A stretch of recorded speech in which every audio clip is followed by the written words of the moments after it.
What if scientists could explain why we dream? At 2:43 in the morning, Dr. Lena Marine is watching a sleeping woman walk through a house that does not exist. The woman's name is Nora Chun. In the laboratory, she lies perfectly still beneath a white blanket, her face crossed by the shadows of electrodes and thin sensor wires. Her eyes move behind closed lids. Her breathing is slow. Every major muscle below her chin has gone quiet, held in the temporary paralysis that normally keeps a dream from becoming an action. On the other side of the glass, the house appears one fragment at a time. Not as a film. Not yet. A staircase glows on the central monitor. The image is blurred, assembled from patterns of brain activity and the model's knowledge of what Nora has seen while awake. A red shape forms near the lower steps. The system labels it with 3 possibilities: door, coat, fire extinguisher. Lena leans closer. Confidence, she asks. 68% for door, says Dr. Arun Mehta from the next console. Location uncertain. Emotional salience rising. The monitor does not show Nora's dream directly.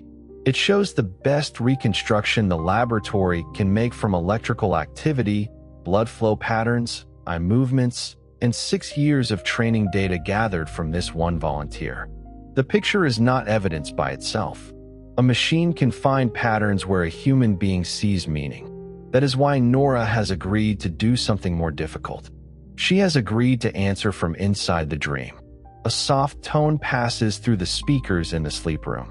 It is quiet enough not to wake her, but carefully timed to enter the sleeping brain during rapid eye movement sleep. Lena speaks into the microphone. Nora, are you dreaming? For 7 seconds, nothing happens. Then Nora's eyes move sharply left, right, right. The signal appears on the recording as 4 clean peaks. Yes, everyone in the control room stops breathing at once. They have communicated with lucid dreamers before. Other laboratories proved years earlier that a sleeping person could sometimes hear a question, solve a simple problem, and answer through deliberate eye movements or tiny contractions of facial muscles.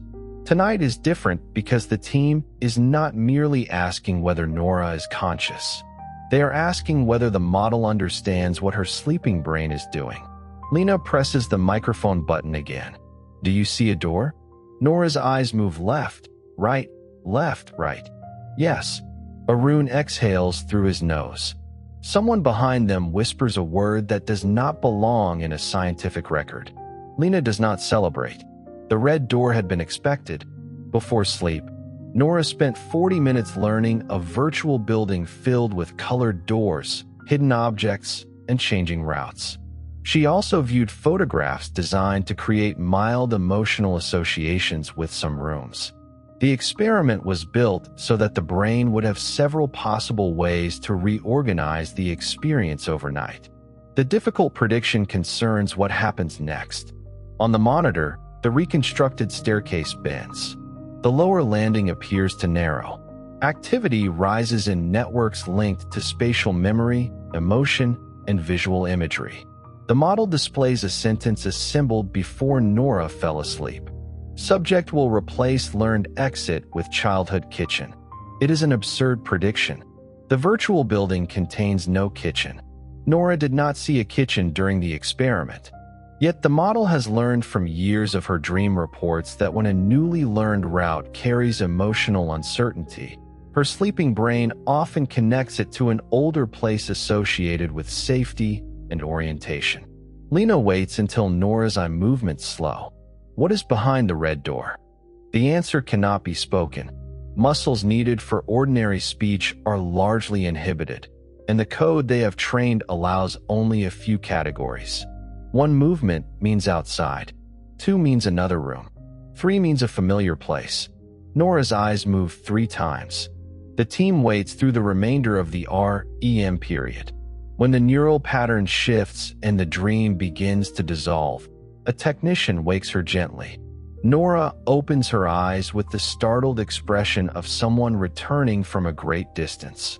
Don't tell her anything, Lena says.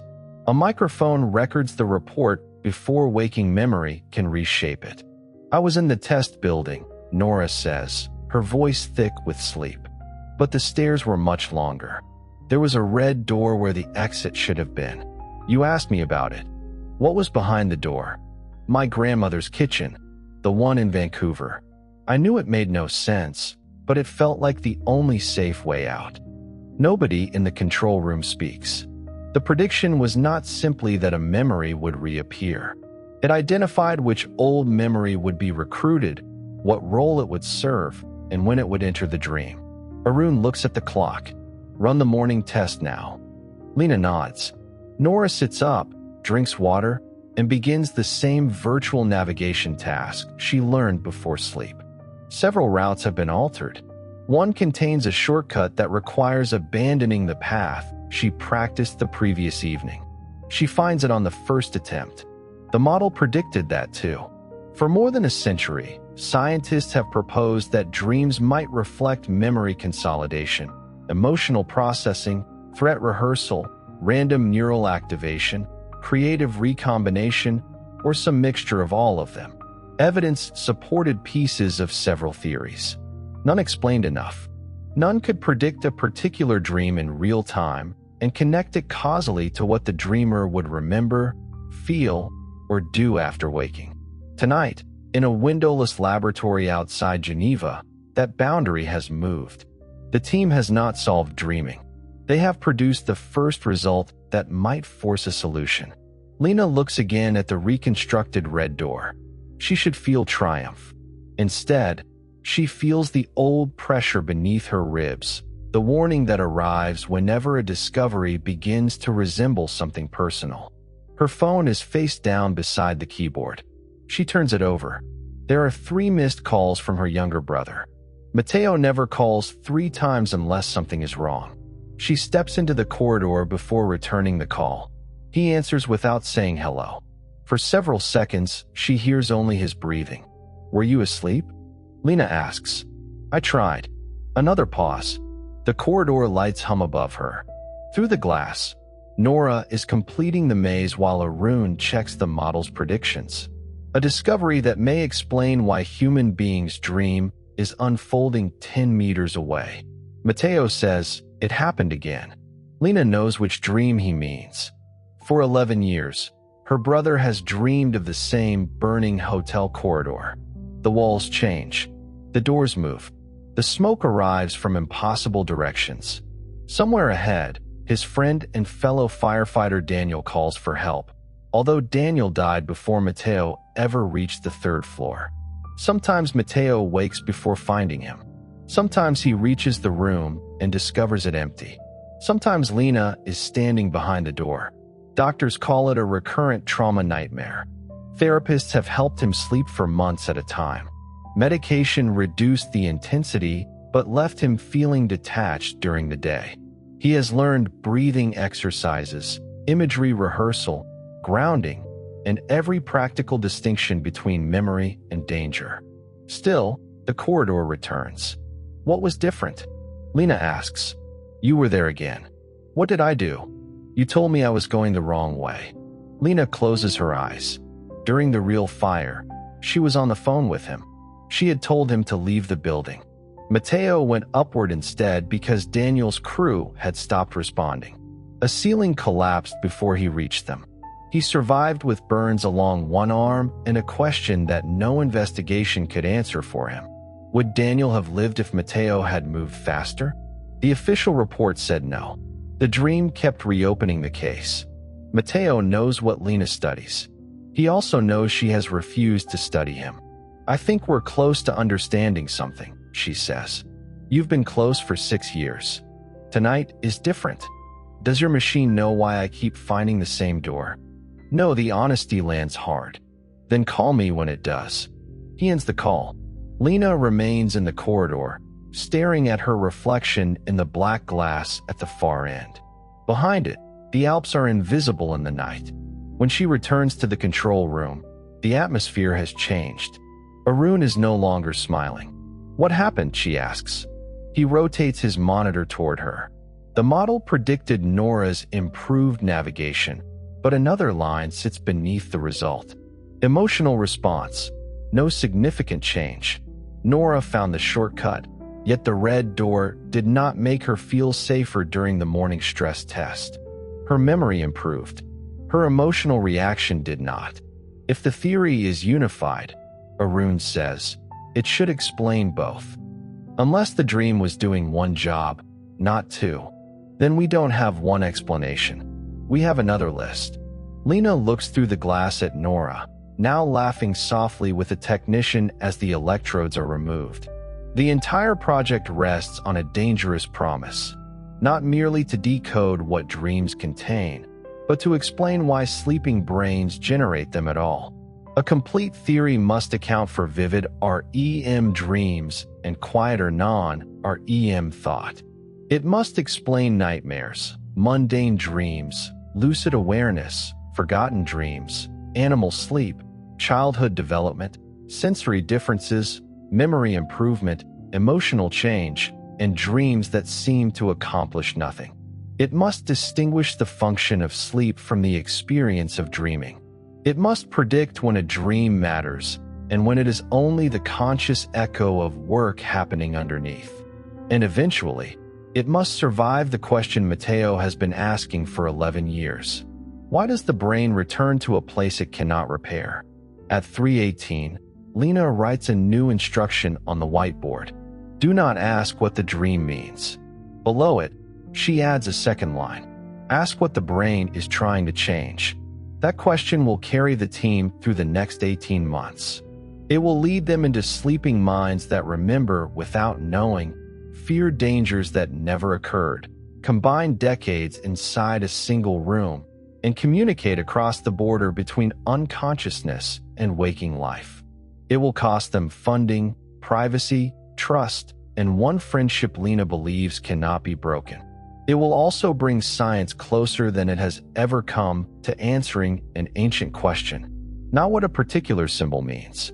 Not whether one dream predicts the future. Not whether every strange image hides a secret desire. But why a human brain, disconnected from the outside world and nearly unable to move, spends part of every night building another reality. By 8 in the morning, the laboratory is full. The night team has not gone home. The day team arrives carrying coffee, winter coats, and the guarded excitement of people who have read the message sent at 4:06. Prediction confirmed. The phrase is accurate and almost meaningless. Scientific breakthroughs do not arrive complete because one experiment worked. They arrive as results that survive every attempt to make them disappear. Lena stands before the whiteboard while 12 researchers take seats around the room. The group includes sleep physicians, psychologists, computational neuroscientists, engineers, statisticians, and one philosopher of mind whose presence still irritates several people after 6 years. Arun begins with the failure. Nora's dream incorporation predicted spatial improvement. It did not predict emotional change. Maybe there was no emotional problem to solve, says Elise Laurent, the clinical psychologist leading the trauma studies. We gave the route emotional weight. Mild weight, not conflict. Arun points to the reconstruction. Then the system should have classified the function as memory integration only. It did, Lena says. The room turns toward her. She enlarges the model's internal report. 4 columns appear.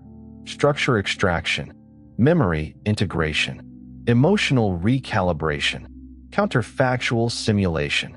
The system assigned high probability to the first 2, low probability to the third, and moderate probability to the fourth. The categories are not new. Researchers have argued for versions of them for decades. The new claim is that the sleeping brain does not perform one universal dream function every time. It shifts between several related operations, sometimes within one dream. During some periods, recently learned information is replayed and compressed into useful patterns. During others, new memories are connected to older knowledge. Emotion can be preserved, reduced, or occasionally intensified depending on what the brain predicts will be useful.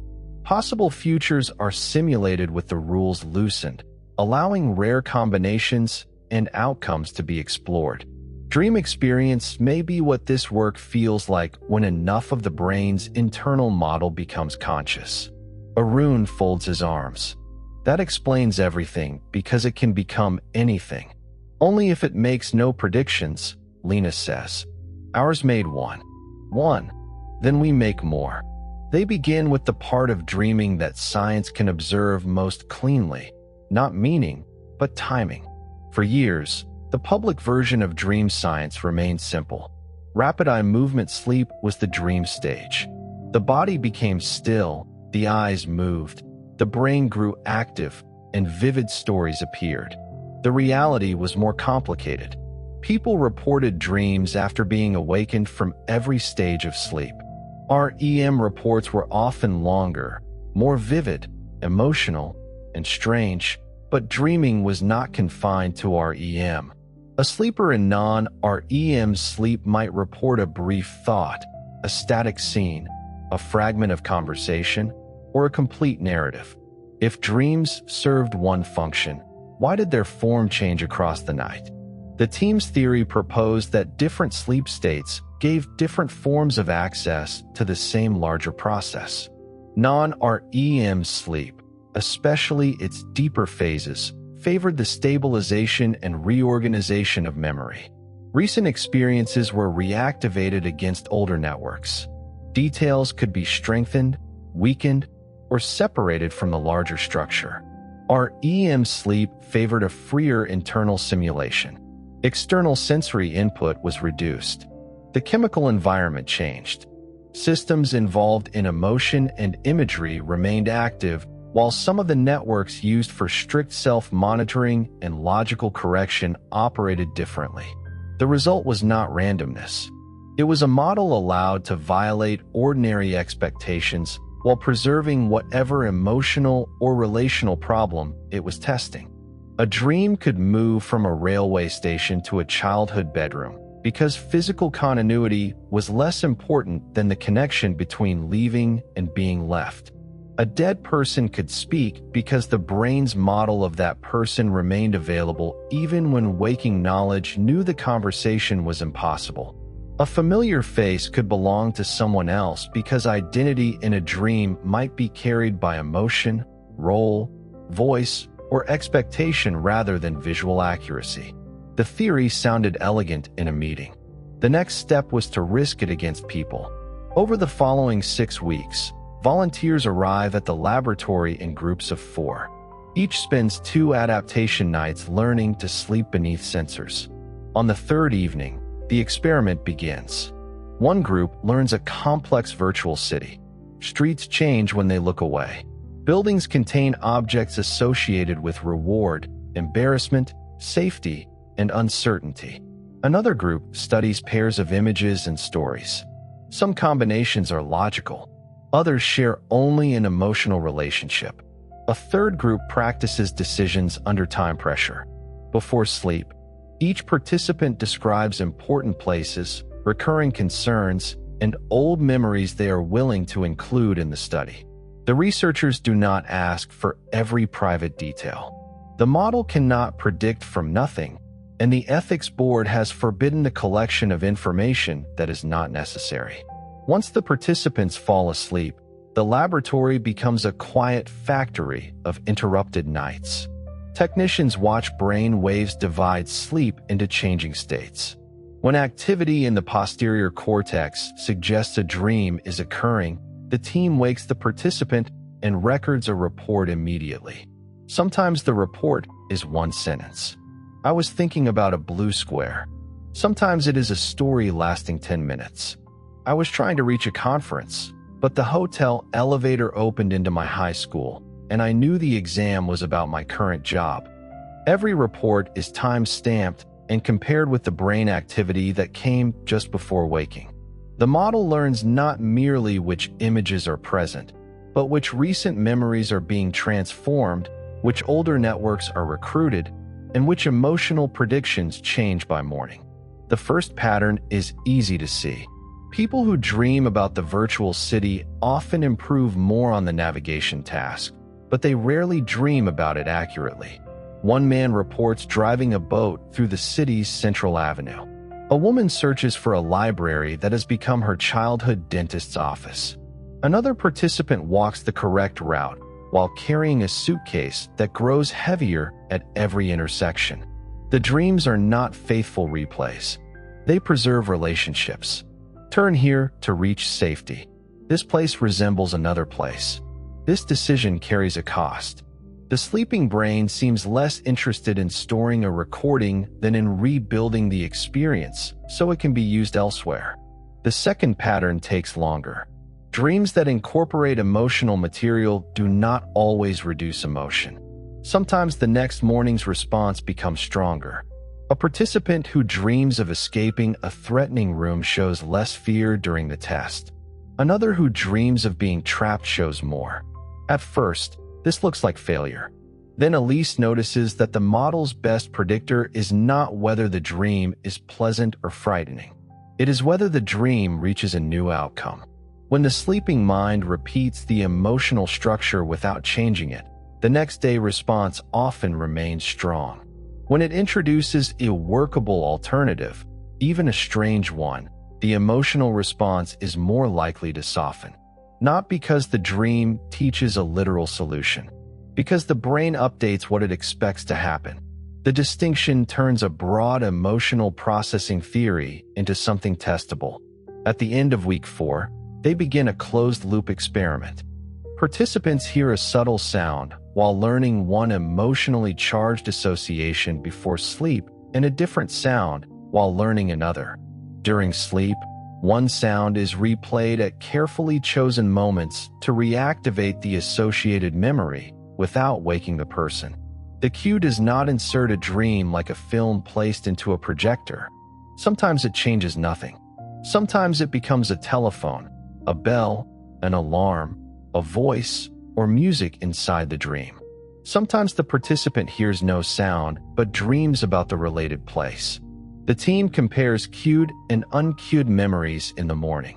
When the cue arrives during particular non- or EM patterns, structural memory improves. When similar reactivation enters our EM and becomes part of a dream that reaches a changed outcome, emotional responses shift more strongly. The effects are modest in any one person. Across many nights, they become difficult to dismiss. Lena spends her days in meetings and her nights beside the control room, sleeping for 90-minute intervals on a narrow couch.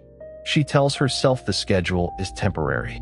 At 1:12 one morning, Arun finds her reviewing a dream report from a woman named Maya. In the dream, Maya is preparing to give a speech. Every page of her notes is blank.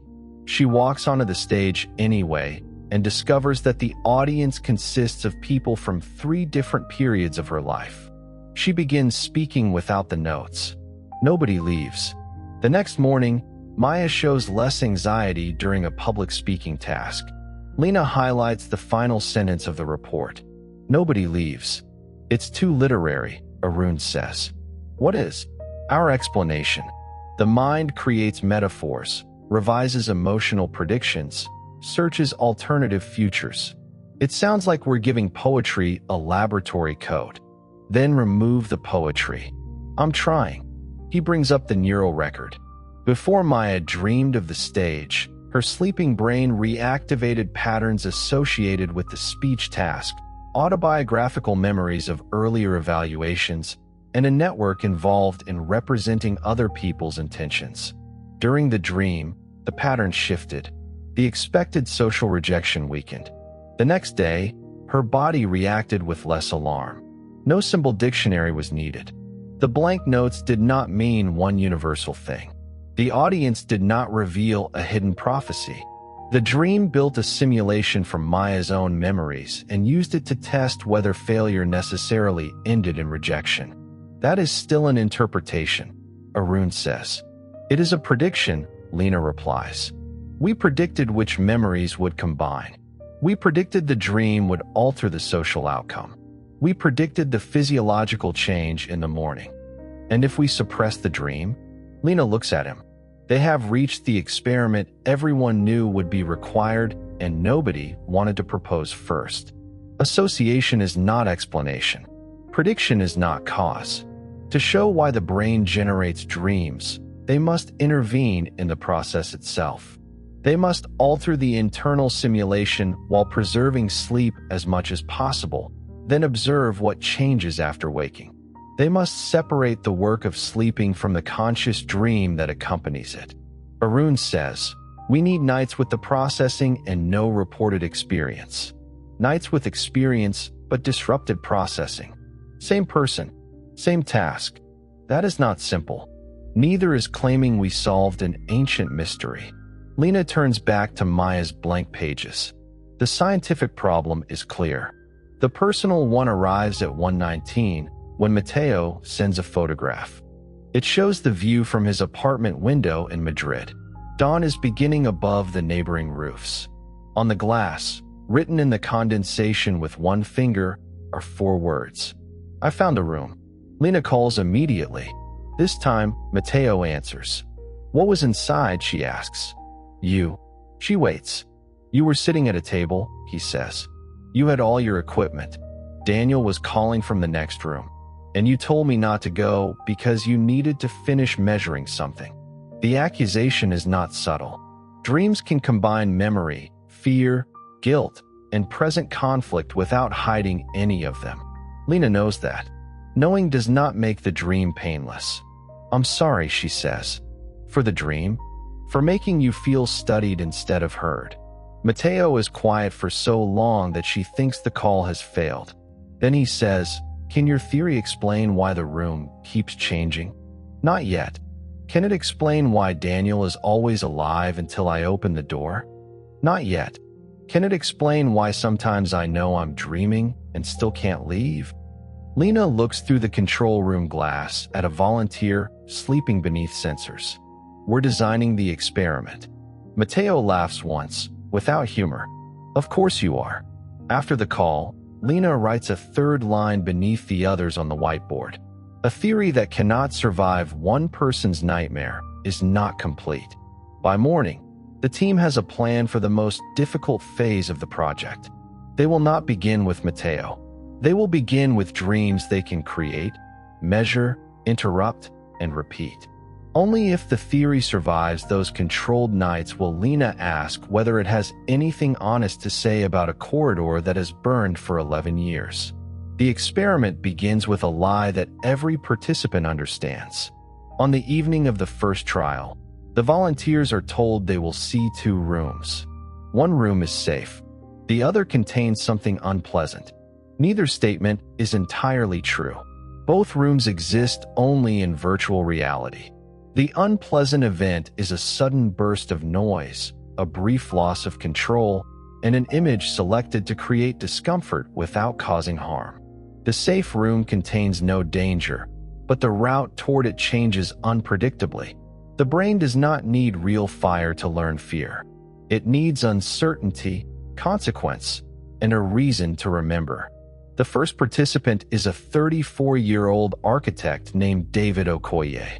He has no history of nightmares and rarely remembers dreams. He learns the 2 rooms quickly. His skin conductance rises near the threatening door. By the final trial, he avoids that corridor even when it offers the shortest path. During sleep, the team watches the memory return. In non-REM sleep, patterns associated with the building reactivate in brief bursts. The sound linked to the threatening corridor is played quietly. David does not wake. Later, during REM sleep, the posterior cortical pattern suggests vivid imagery. The model predicts a simulation involving blocked movement and a substitute escape route. They wake him. "I was in an airport," he says. "The moving walkways all went backward. I found a staff door and went through a kitchen. Was the kitchen familiar? No, but I knew it connected to the runway." In the morning, David navigates the threatening corridor with less hesitation. When the route changes, he finds a new exit faster. The second night is designed to separate memory from dream experience. A closed-loop pulse of sound is delivered at a phase intended to disrupt the formation of a coherent dream without fully waking him or broadly damaging sleep architecture. The technique is experimental and carefully limited. It does not switch dreams off. It reduces the sustained cortical pattern associated with reportable experience. The memory reactivation still occurs. The dream report does not. In the morning, David remembers the building well. His flexible navigation improves less than predicted, and his fear response remains almost unchanged. One person proves nothing. They repeat the design. Some participants show no difference. Some cannot sleep naturally beneath the equipment. Some awaken too often. A few remember dreams even when the targeted pattern is weakened. Human sleep refuses to behave like a machine simply because the protocol needs clean categories. After 3 months, the result is still there.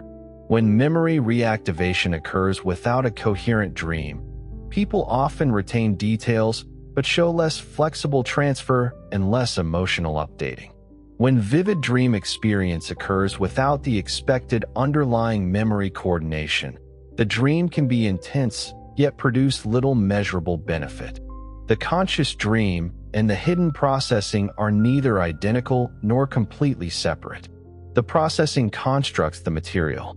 The dream gives the sleeping brain a temporary world in which relationships can be tested as experience.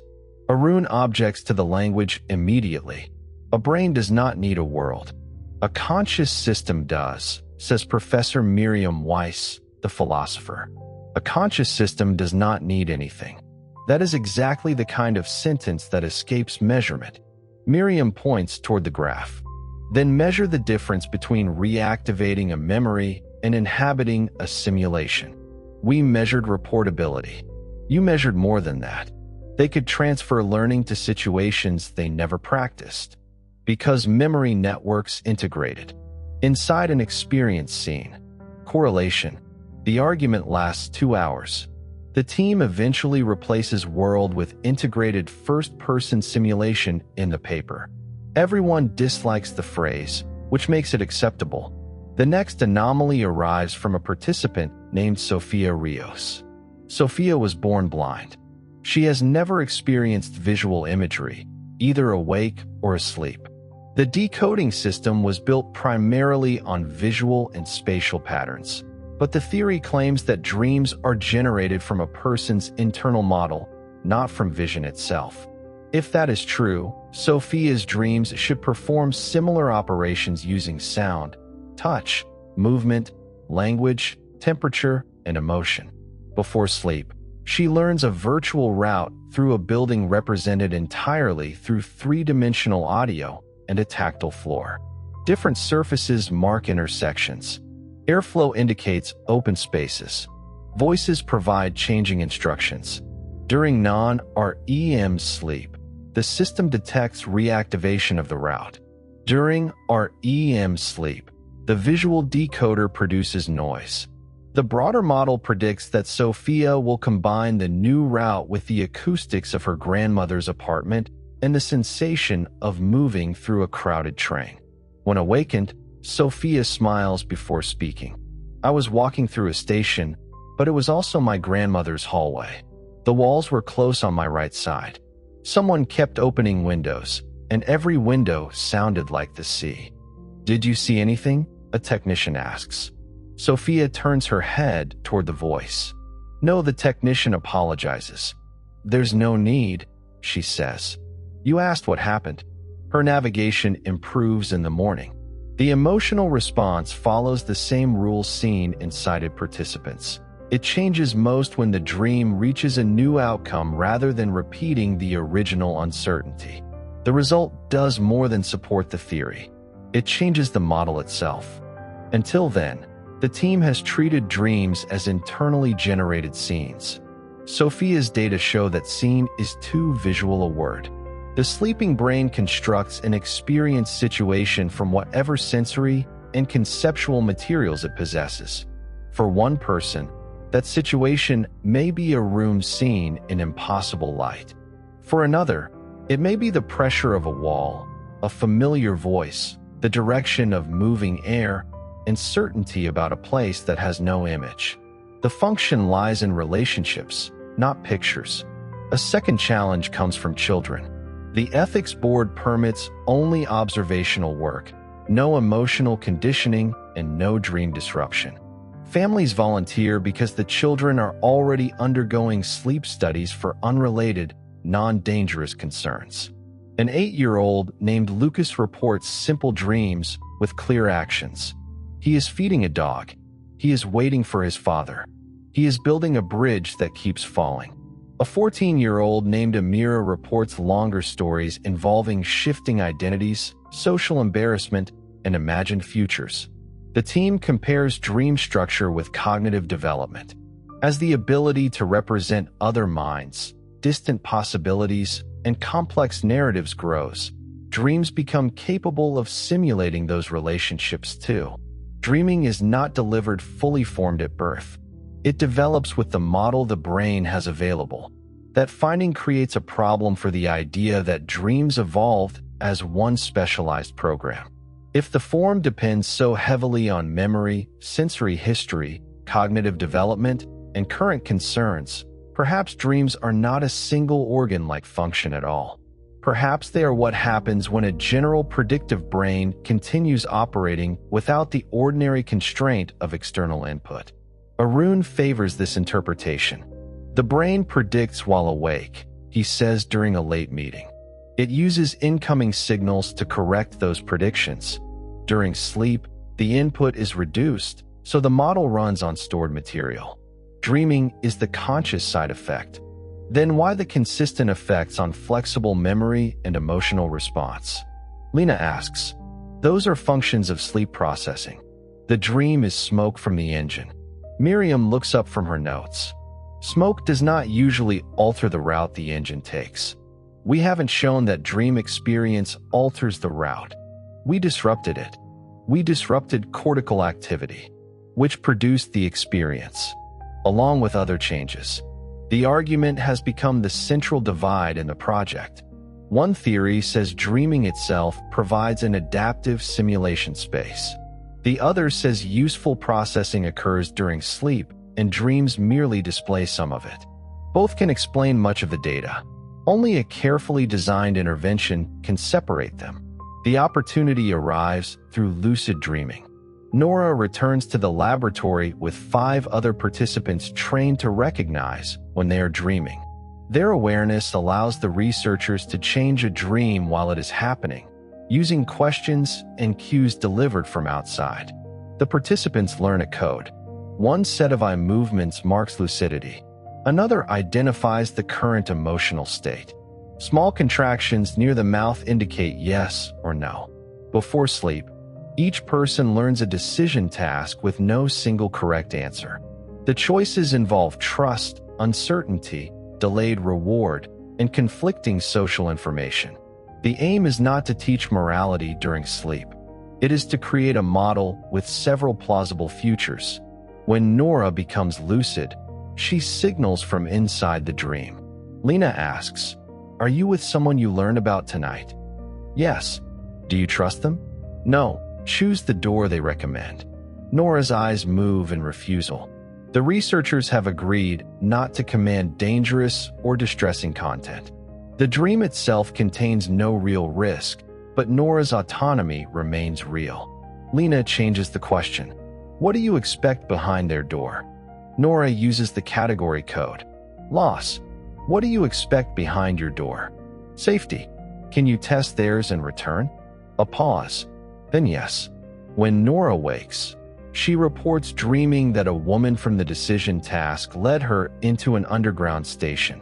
Nora expected the platform to collapse. Instead, the train doors opened onto a garden. She returned to the station and found that her own door led nowhere. In the morning, Nora does not become universally more trusting. That would be alarming. She becomes better at updating trust when new evidence contradicts her first impression. The team repeats the intervention with other dreamers. The exact imagery varies wildly. A courtroom becomes a supermarket. A childhood friend appears as an elderly stranger. One participant receives the laboratory's voice through a talking radio. Another hears the questions from a moon reflected in water. The behavioral effect depends on whether the dreamer actually tests the alternative. Simply hearing a cue is not enough. Simply seeing a strange image is not enough. The simulation must contain a prediction, an outcome, and an update. For the first time, the project has evidence that the experience structure of a dream contributes something beyond hidden memory reactivation. Dreams are not only smoke. They are not a perfect virtual reality training program either. They are the form taken by a sleeping brain when it uses remembered material to generate a first-person test of its own expectations. The theory now has a center. It also has enemies. A reviewer dismisses the work as sophisticated storytelling. Another argues that the sample of lucid dreamers is too unusual to represent ordinary dreaming. A third says the interventions may create waking-like cognition inside sleep and therefore reveal little about natural dreams. The criticisms are valid enough to hurt. The team cannot base a universal explanation on people who know they are dreaming and can answer questions from a laboratory. They need evidence from ordinary dreams, including dreams nobody remembers. They need to know whether the same computational structure appears without lucidity, without waking instructions, and without a report. The answer comes from a participant who insists she never dreams. Her name is Rachel Stein. She is 56, healthy, skeptical, and mildly annoyed by the entire subject. "I sleep," she tells Lena during the intake interview. "I wake up. There is nothing in between." Over 4 nights, Rachel is awakened from REM and non-REM sleep 23 times. On 17 occasions, she reports nothing. On 4, she reports a thought without imagery. On 2, she describes a brief scene. Yet her brain activity shows the same cycles of memory reactivation and internal model generation seen in frequent dreamer callers. The posterior patterns associated with conscious experience are shorter and less stable. At awakening, the networks needed to encode the experience into waking memory activate weakly. Rachel may dream less vividly. She certainly remembers less. But the underlying operations continue. In the morning, she improves on the same tasks. This forces another distinction. Why dreams occur is not the same question as why dreams are remembered. Dream generation, dream consciousness, and dream recall overlap without being identical. A complete explanation must contain all 3. The team adds them to the model. During sleep, memory systems reactivate fragments of recent and remote experience. The brain's generative networks assemble some fragments into internally experienced situations. When the experience becomes sufficiently integrated across sensory, emotional, and self-related systems, a dream is conscious. When awakening activates attention and memory encoding at the right moment, part of that dream becomes reportable. Most of the night is lost not because nothing happened, but because the waking brain never stored the transition. Rachel reads the explanation and shrugs. "So I may have a private life I never meet." Lena says, "Possibly. That seems inefficient. Brains are not designed to satisfy our curiosity." Rachel considers this. "Good. I was worried mine had failed." The result makes the theory broader. It also brings Lena closer to the question she has avoided. Matteo remembers his nightmare in painful detail. His problem is not failed recall. It is the opposite. The corridor survives the transition into waking life too well. Every repetition strengthens the expectation that he will return. To understand why, Lena must move beyond controlled fear and invite real trauma into the laboratory. She sends him a message. "We have a theory worth testing." His answer arrives an hour later. "Is it worth sleeping for?" Lena types yes, then deletes it. She writes, "I don't know, but it is finally precise enough to fail." Matteo replies with a date. Matteo arrives in Geneva on a wet afternoon in November. Lena sees him through the glass doors before he sees her. He carries one small bag and wears the same dark coat he has owned for years. At 40, he still moves with the guarded economy he learned after the fire, as if every room should be entered with attention to exits. The scar on his left forearm is mostly hidden beneath his sleeve. They embrace awkwardly. Neither mentions the last phone call. The study cannot begin simply because he has agreed. Real trauma changes the ethical problem. A controlled burst of noise can be repeated. A memory of people dying cannot. Elise conducts the clinical assessment. A physician reviews Matteo's sleep, medication, cardiovascular health, and history of treatment. An independent advocate explains that Lena will not control the decision to continue or stop. The team removes Lena from several parts of the consent process because family connection can create pressure even when nobody intends it. Matteo listens to every warning. The experiment may increase distress. Lucidity may fail. The nightmare may not occur in the laboratory. The intervention may change nothing. Any improvement could be temporary. The study is not treatment. Then why do it? Matteo asks. Elise answers, because your nightmare has a stable structure we can test. And because you asked whether the theory was worth sleeping for. Matteo looks toward Lena. I asked her. She doesn't get to answer for you. For the first time since his arrival, he smiles. Good. The first 2 nights are observational. Matteo sleeps badly under the sensors. He wakes repeatedly and apologizes each time, as if poor sleep were a failure to cooperate. On the 3rd night, the corridor appears. The signal begins in non-REM sleep with reactivation of spatial memory, threat, and autobiographical networks. Later, during REM, the dream becomes vivid enough for the model to detect stable scene construction. The reconstruction is almost useless visually. Orange and black patches move across the screen. A narrow geometry repeats. Activity associated with voice perception rises despite the quiet room. Matteo's heart rate increases. His breathing becomes irregular. Elise watches from the clinical station. Do not cue yet, she says. The protocol requires them to observe one complete nightmare before attempting intervention. Lena hates the rule and understands why it exists. They cannot claim to change a process they have not measured. Matteo wakes with a sharp inhalation. He removes the sensors from his face before the technician reaches him. What happened? Elise asks through the speaker. Same corridor. Where did it begin? Stairwell. 3rd floor. Was Daniel calling? Yes. Did you reach the room? No. The ceiling came down. Was Lena there?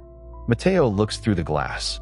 No. The model's report appears 10 minutes later.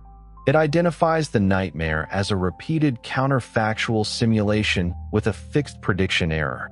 Matteo's internal model contains 2 incompatible facts. He could not reach Daniel. He believes he should have reached Daniel. Every repetition reconstructs the conflict without producing an outcome the brain can accept. The simulation does not resolve uncertainty. It preserves it. That explanation is computationally neat. It is also obvious to anyone who has listened to Matteo for 11 years. Arun says what Lena is thinking. We have described guilt with equations. Not exactly, Miriam replies. We can predict why the dream repeats. Because the model does not update. More specifically, because every simulated route preserves an impossible obligation. Elise turns toward Lena. That difference matters clinically. The next question is whether changing the dream can alter the expectation without changing the memory. They must not teach Matteo that Daniel survived. They must not replace the fire with a false ending. They must not use the authority of the laboratory to tell him what he should feel. The intervention can only test alternatives that remain true. Matteo could leave the building. He could call for help. He could reach the room and find that the collapse occurred before his arrival. He could meet Daniel without being able to rescue him. Each option carries risk. A dream is not harmless simply because it is unreal. Emotional experience during sleep can be intense, and waking knowledge does not always control it. Elise asks Matteo to choose. He rejects leaving the building. That is what everybody has been telling me for 11 years. What outcome could you tolerate? I want to reach the room. And if Daniel is dead? He is already dead. That is not the same as experiencing it. Matteo looks down at his hands. I know. 4 or 5 evenings. He practices becoming lucid. He learns to question impossible details. He reads a sentence, looks away, and reads it again. In dreams, text often changes. He checks clocks. He presses a finger against his opposite palm. He rehearses a signal with his eyes. Nothing works. The first night produces no nightmare. The second produces the corridor without lucidity. The third ends in awakening before the team can intervene. On the fourth, Matteo dreams of the hotel, but believes he is there for an inspection years after the fire. The building is empty. He reaches the 3rd floor and wakes before finding the room. The model classifies the dream as a partial update. Matteo classifies it as a waste of time. On the 5th night, at 4:11, his eyes move left, right, lucid. Lena's hand hovers above the microphone. Elise is the one who speaks. Matteo, can you hear me? Yes. Are you in the corridor? Yes. Can you reach the room? A long pause. No, why not? The code cannot answer why. Matteo's breathing quickens. Elise changes course. Is something blocking you? Yes. Fire. No debris. No someone. Yes. Lena looks at the reconstruction. A human-shaped pattern stands in the corridor. Is it Daniel? Elise asks. No, is it Lena? Yes.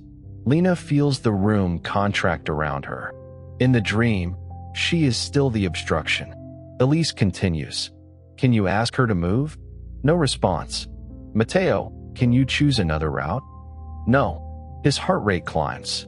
The protocol allows one more question before waking him. Lena presses her microphone. Elise. No, he came to test the theory. He came as a participant. He is asking me.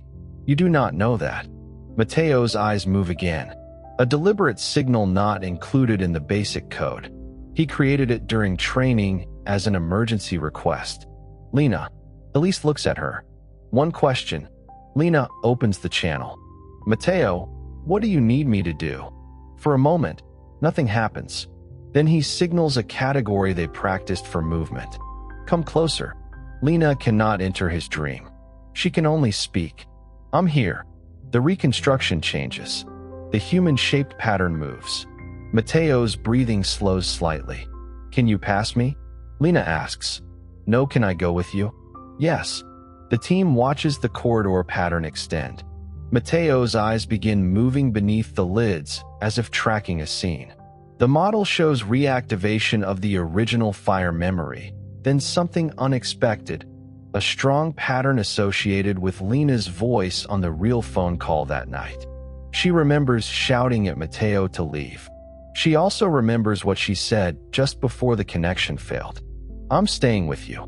Matteo has never spoken about hearing those words, and the neural pattern cannot prove that he remembers them exactly. It only shows that Lena's voice remains bound to the memory of the corridor. Elise asks, Are you at the room? Yes. Is Daniel there? Yes. Matteo's face tightens. Is he alive? No answer. The muscles near his mouth contract. Not a code. A grimace. Elise moves to wake him, but Lena raises one hand. Matteo, you do not have to change what happened. His heart rate remains high. You only have to see what happened next. The reconstruction flickers. A sudden burst of activity crosses networks associated with sound, autobiographical memory, and bodily sensation. Matteo's right hand moves beneath the blanket despite REM autonia, only a few millimeters. Then his eyes signal. Done. Elise wakes him. Matteo opens his eyes and begins crying before he is fully aware of the room. Nobody asks for the report immediately. Elise waits until his breathing settles. The technician offers water. Lena remains behind the glass because crossing into the sleep room would violate the boundary they established. Finally, Mateo speaks. You were in the corridor. I thought you were stopping me. What happened then? Elise asks. She came with me. Did you reach Daniel? Yes. What did you see? Mateo looks at the ceiling. The room had already collapsed. He was on the other side. I could hear him, but I couldn't get through. What did he say? Nothing. It wasn't really him. The distinction matters. Mateo continues. I knew it was my mind using his voice. I knew the real Daniel wasn't in there waiting. What happened next? I sat down. In the corridor? Yes. With Lena? Yes. And then I woke up. The morning tests show no miracle. Mateo still reacts strongly to the sound of alarms. His body still enters a threat state when shown images resembling the hotel corridor. He remembers the fire with the same factual accuracy. His grief has not disappeared, but when asked to imagine the moment again, one measure changes. For 11 years, he rated the statement, I could still have saved him, near certainty. That morning, the certainty drops. Not to zero. Enough to move. The nightmare does not return the following night. It returns 3 nights later, after Mateo is back in Madrid. This time, the corridor ends at the room. Daniel is not there. Lena is not there either. Mateo opens a window and wakes. He calls Lena before sunrise. It happened again, he says. Her stomach tightens. Was it worse? No. What did it mean? Lena almost answers.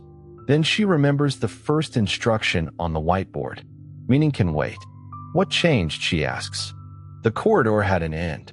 That result becomes the emotional center of the project and the scientific result most likely to be misunderstood. The dream did not reveal hidden truth. It did not deliver a message from Daniel. It did not prove one symbol had one meaning.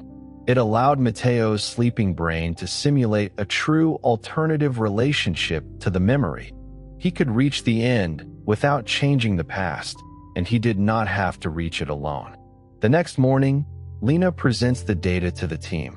Arun studies the graphs. This is still one case. Yes. And family involvement contaminated the intervention. Yes. And he had therapy before. Yes. And the nightmare returned. Yes. Arun leans back. So why does everyone look as if we solved it?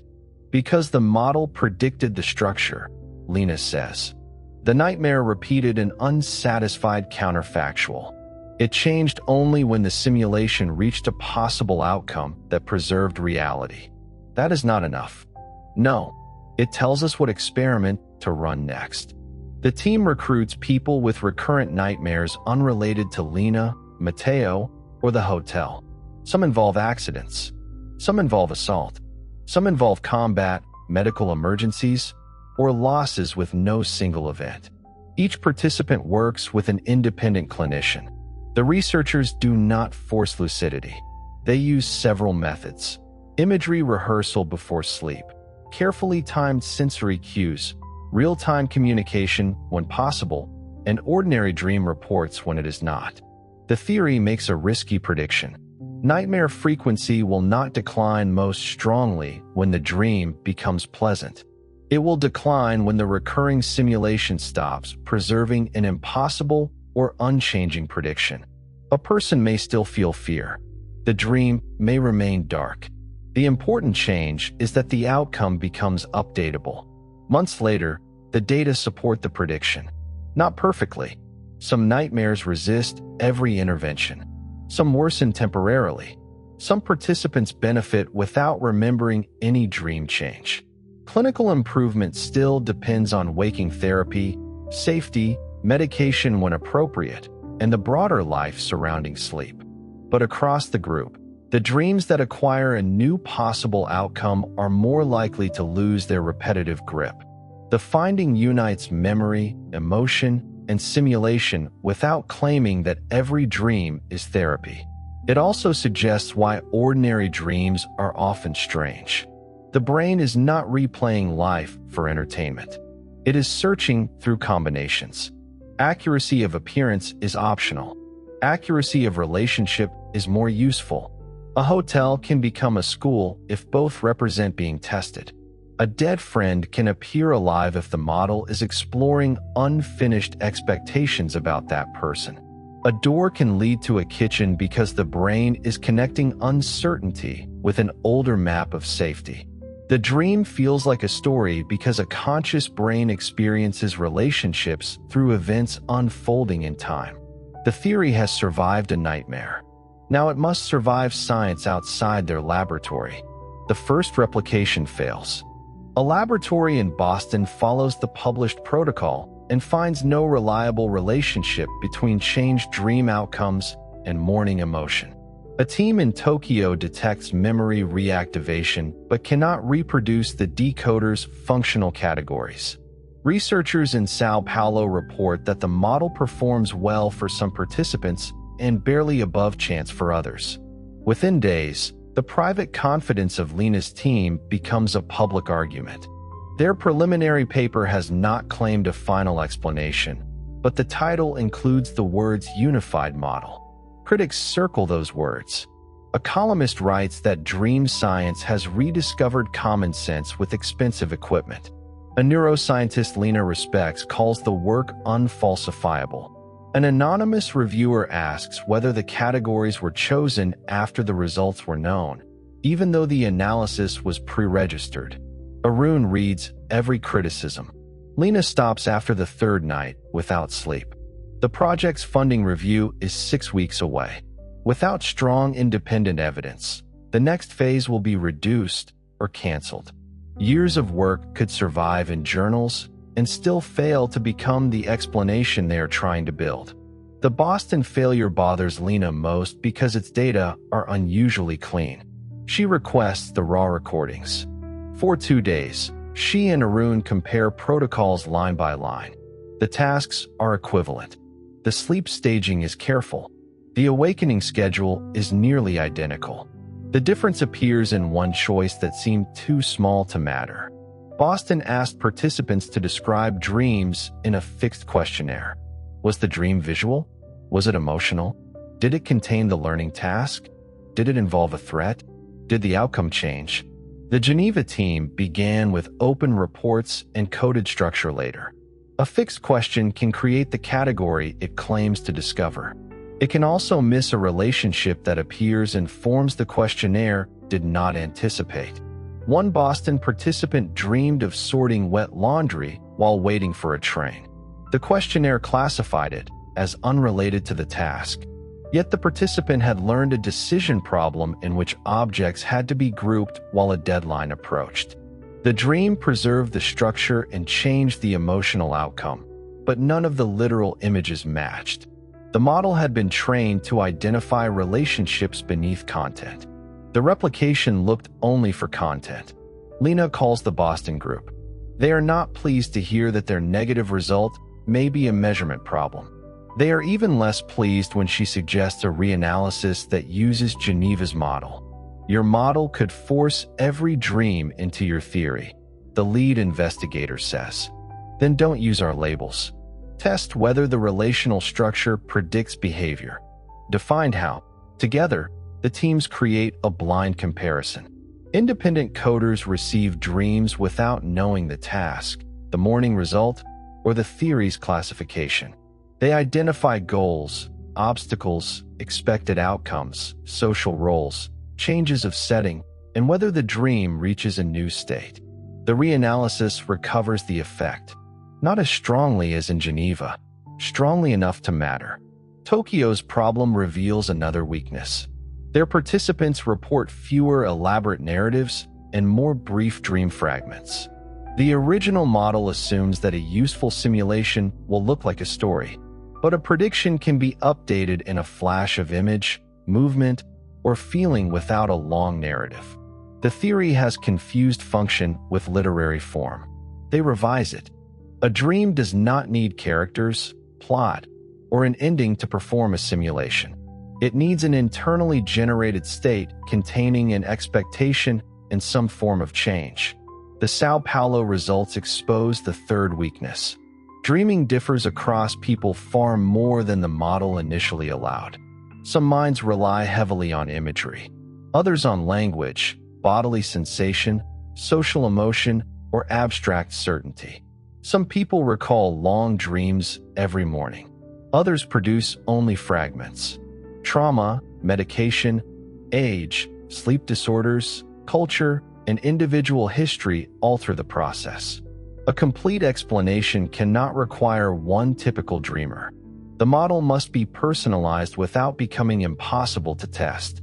Arun develops a two-level system. The first level identifies universal operations: memory selection, integration, prediction, emotional weighting, and model updating. The second learns how one person's brain represents those operations. For Nora, safety often appears as a familiar interior space. For Sophia, it may appear as airflow, voice, and tactile direction. For Mateo, impossible obligation was represented through blocked movement toward a room. The operations are shared. The imagery is not. With the revised model, independent laboratories begin reproducing the central findings. Task-related dreams are associated with memory improvement, especially when they reflect the structure of learning rather than literal replay. Emotion changes when dream simulations alter expected outcomes, though not every change is beneficial. Dreams occur in REM and non-REM sleep, with different balances of memory stabilization, imagery, emotion, and narrative complexity. Lucid dreamers can sometimes communicate in real time, but ordinary dreams show the same underlying operations without awareness that the experience is a dream. The conscious experience contributes to flexible model updating in some conditions, yet much useful sleep processing occurs without a remembered dream. The theory does not replace earlier explanations. It places them inside one system. Activation synthesis was partly right. Internally generated neural activity must be organized into experience, and dream logic can emerge from a brain constructing coherence with limited external correction. Memory theories were partly right. Recent experiences are reactivated and integrated with older knowledge. Emotional regulation theories were partly right. Dreams can change the emotional weight attached to memories. Threat simulation theories were partly right. Many dreams test danger, conflict, and uncertain social situations. The skeptical view was partly right too. Not every dream is useful, and some dream content may be a byproduct of processes serving functions elsewhere. The complete explanation is not one purpose. It is one architecture capable of producing several outcomes. During waking life, the brain continuously predicts what it is about to see, hear, feel, and need. External signals correct those predictions. Errors force the model to change. During sleep, the flow of outside information is reduced, and the body is largely disconnected from action. The brain reactivates selected memories, combines them with older models, and generates internal situations. Those situations let it stabilize useful knowledge, discover relationships, adjust emotional expectations, and sample possibilities that waking life has not provided. When this internally generated model becomes conscious, it is experienced as a dream. Dream bizarreness follows naturally. The brain is testing relationships rather than obeying physics. Executive monitoring is altered. External evidence is too weak to correct impossible scenes. Associations can cross years within seconds. A person can be both a parent and a stranger because the dream needs a role more than a face. A building can contain two cities because distance in the simulation is conceptual rather than geographical. Dreams feel real because the systems producing perception and emotion are active enough to create experience, even though the source is internal. They are forgotten because stable waking memory formation is limited during much of sleep, and because the transition into wakefulness often fails to preserve them. Nightmares occur when threat models become highly weighted and simulations repeat without successful updating. Recurring dreams return when the brain keeps selecting the same unresolved structure. Lucid dreams occur when enough metacognitive awareness re-enters the simulation for the dreamer to represent the fact that the world is internally generated. The explanation is powerful because it predicts differences, not because it forces every dream into one meaning. By the time the funding review arrives, the model has been tested in 9 laboratories. The effect sizes are smaller than the first results. Lena considers that good news. Reality is usually smaller than discovery feels at 3:18 in the morning. The review panel gathers in a glass conference room overlooking Lake Geneva. Half the members attend remotely. The presentation lasts 40 minutes. The questions last 3 hours. A psychiatrist asks whether the model can distinguish a useful nightmare from a harmful one. Not from content alone, Elise answers. We measure repetition, physiological burden, waking impairment, and whether the expected outcome changes. A machine learning researcher asks whether the decoder can read a person's private dream without prior training. No, Arun says. It identifies broad states and categories. Accurate personal decoding requires extensive individual data and remains probabilistic. A philosopher asks whether they have explained dreams or only correlated brain activity with reports. Miriam answers before anyone else. We explain a phenomenon when a model identifies its mechanism, predicts when it occurs, accounts for variation, and survives intervention. We are not claiming that subjective experience has been reduced to one image on a screen.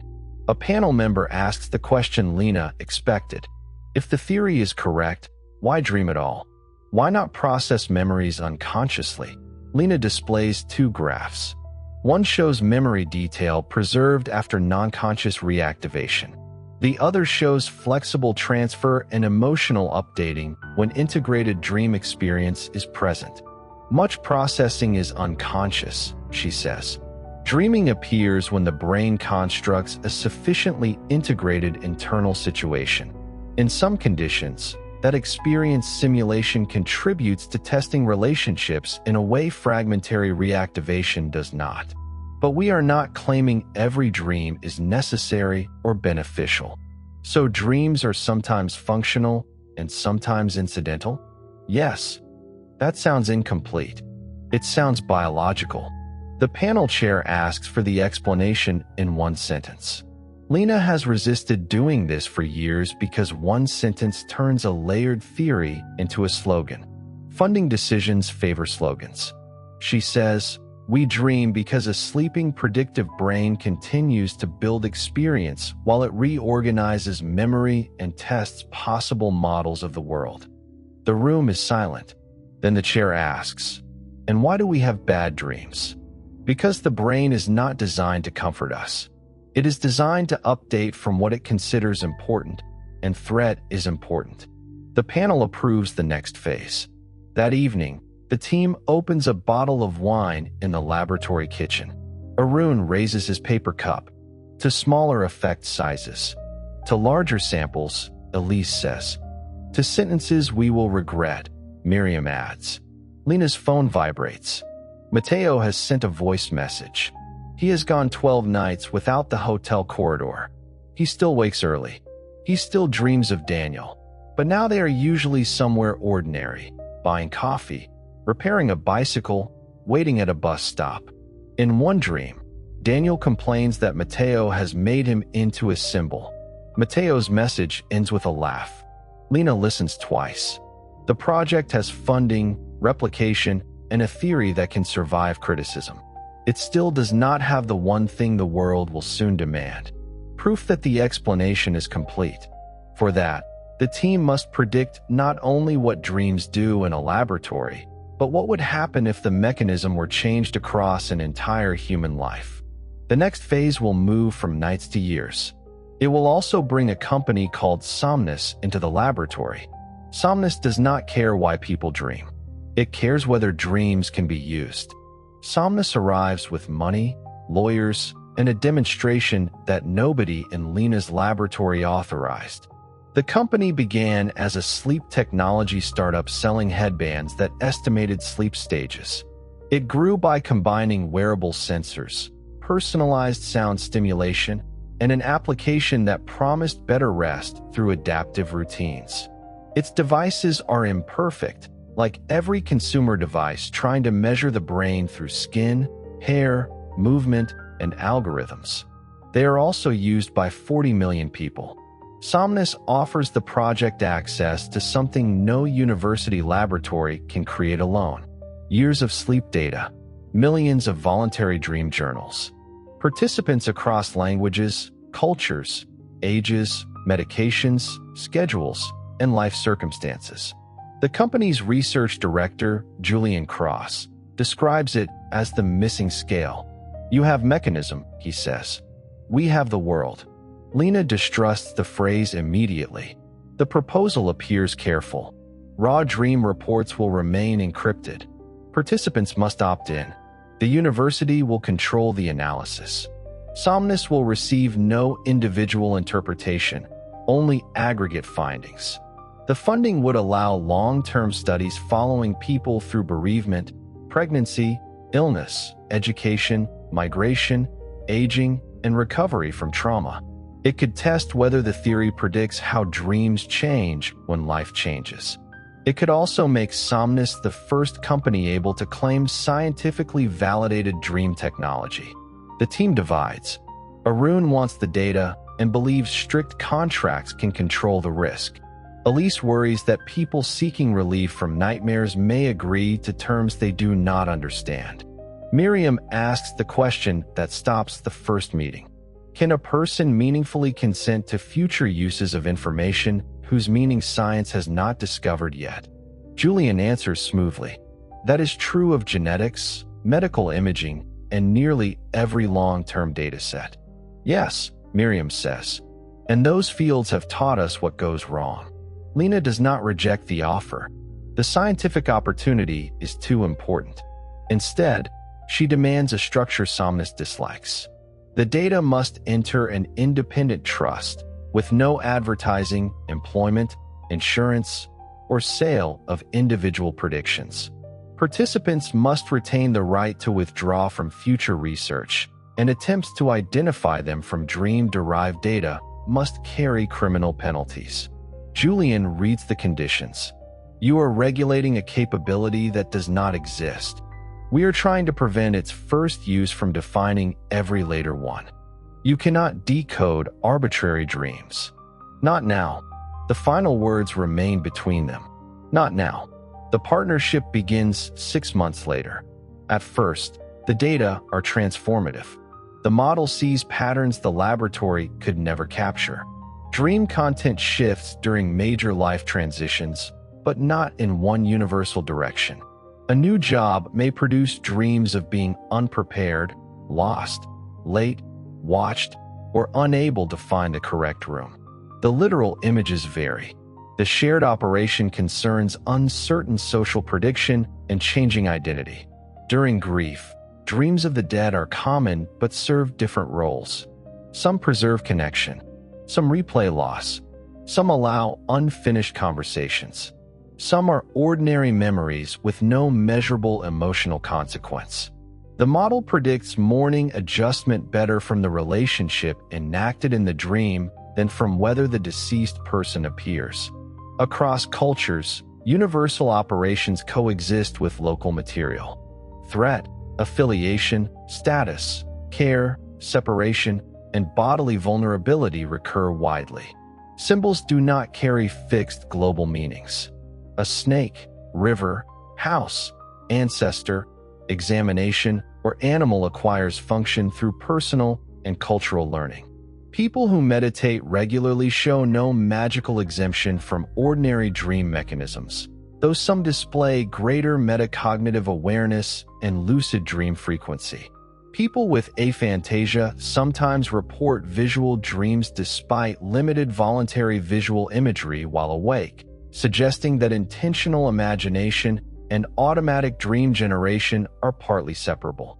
People blind from birth dream through sound, touch, smell, movement, spatial relationships, language, and emotion. Identical twins share some tendencies in sleep and recall, but do not dream identical inner lives. The theory absorbs the variation without losing its central structure. Sleeping brains select what remains uncertain, important, newly learned, emotionally weighted, or useful for future prediction. They generate experiences from the materials each brain possesses. They update when the simulation produces information the model can use. Not every night improves a person. A depressed brain may repeatedly generate negative expectations. A traumatized brain may treat safety as less believable than danger. Medication can alter sleep architecture, neurotransmission, recall, and dream intensity. Illness can fragment the process. A theory of function is not a promise of healthy function. That distinction becomes clinically valuable. Therapists begin using the model to design more precise nightmare interventions. They no longer ask patients to replace frightening images with pleasant ones merely because pleasant seems better. They identify the prediction trapped inside the recurring dream. I cannot escape. I cannot protect them. I will be humiliated. The danger is still happening. I am responsible for an outcome I could not control. The rewritten dream does not deny reality. It creates a possible update. Sometimes the person leaves. Sometimes help arrives. Sometimes the feared outcome occurs and becomes survivable. Sometimes the dreamer recognizes that the obligation itself was impossible. The approach does not replace established therapy. It sharpens one part of it. For 2 years, the partnership works. Then, on a Monday morning, a Somnus advertisement appears online. The video begins with a woman sleeping beneath a silver headband. Above her, translucent images form: an ocean, a child's face, a closed office door. A calm voice says, "Your dreams already know what your waking mind has not admitted." The screen changes.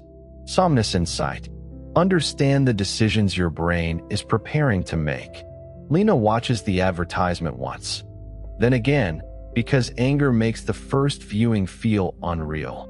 The product claims it can detect unresolved goals and predict major life choices from patterns in sleep, heart rate, speech recorded in dream journals, and daily behavior. It does not use the university's restricted raw data. Somnus trained a separate commercial model on users who accepted a new agreement through the application. Legally, the company may not have violated the partnership. Scientifically, it has violated almost everything. Dreams simulate possibilities. They do not reveal a single hidden decision. A person can dream of leaving a partner because the brain is testing separation, fearing separation, remembering an earlier loss, or combining unrelated material.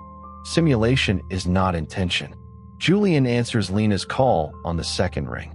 "You knew nothing about this?" she asks. "I knew there was a consumer program. You used our language. We used published science. You say dreams know what people have not admitted." Marketing simplified the message. It reversed the message. The system provides probabilistic insight. Into what? Behavioral readiness. That phrase means nothing. It predicts some decisions above baseline. A model with enough information about a person can predict many decisions above baseline. Purchases, searches, location, messages, age, and routine may do most of the work. Dream data can make the result feel deeper than it is. Lena says, "Turn it off." "I cannot do that unilaterally." Then the partnership ends. You will lose access to the longitudinal study. Yes, 40 million people could help you validate the theory, and one misleading product could teach them to treat dreams as evidence against themselves.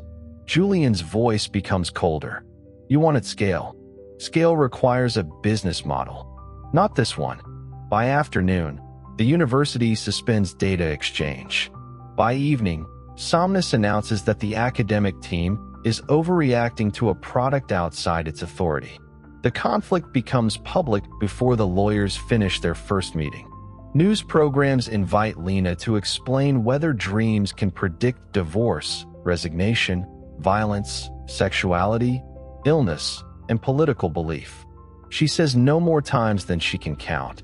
A senator demands to know whether employers could use sleep data to identify disloyal workers. An insurance association states that it has no interest in private dream content, phrased so carefully that nobody feels reassured. People begin deleting dream journals. Others download Somnus Insight and treat every result as revelation. One woman ends an engagement after the application labels her recurrent airport dreams as escape preparation. A man confronts a colleague because the system identifies repeated social threat simulations. A teenager becomes terrified that violent nightmares reveal a hidden desire to harm someone. The dream explanation has not created these fears. Human beings have assigned fixed meanings to dreams for thousands of years. The new technology gives the old impulse a scientific interface. Lena appears before a parliamentary hearing in Brussels. The chamber is crowded with legislators, journalists, technology executives, patient advocates, and researchers. Mateo watches from Madrid. A member of the committee asks, "Can a dream be evidence of intent?"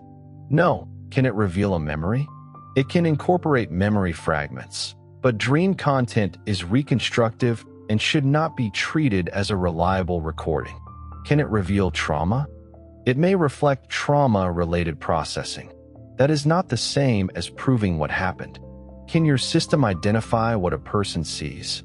In controlled conditions, after extensive individual training, we can reconstruct broad categories and test predictions. We cannot watch a stranger's dream like a film. Will that remain true? Lena looks at the cameras. No scientist can promise that a technical limit is permanent. The room grows quieter. Then what protection do you recommend?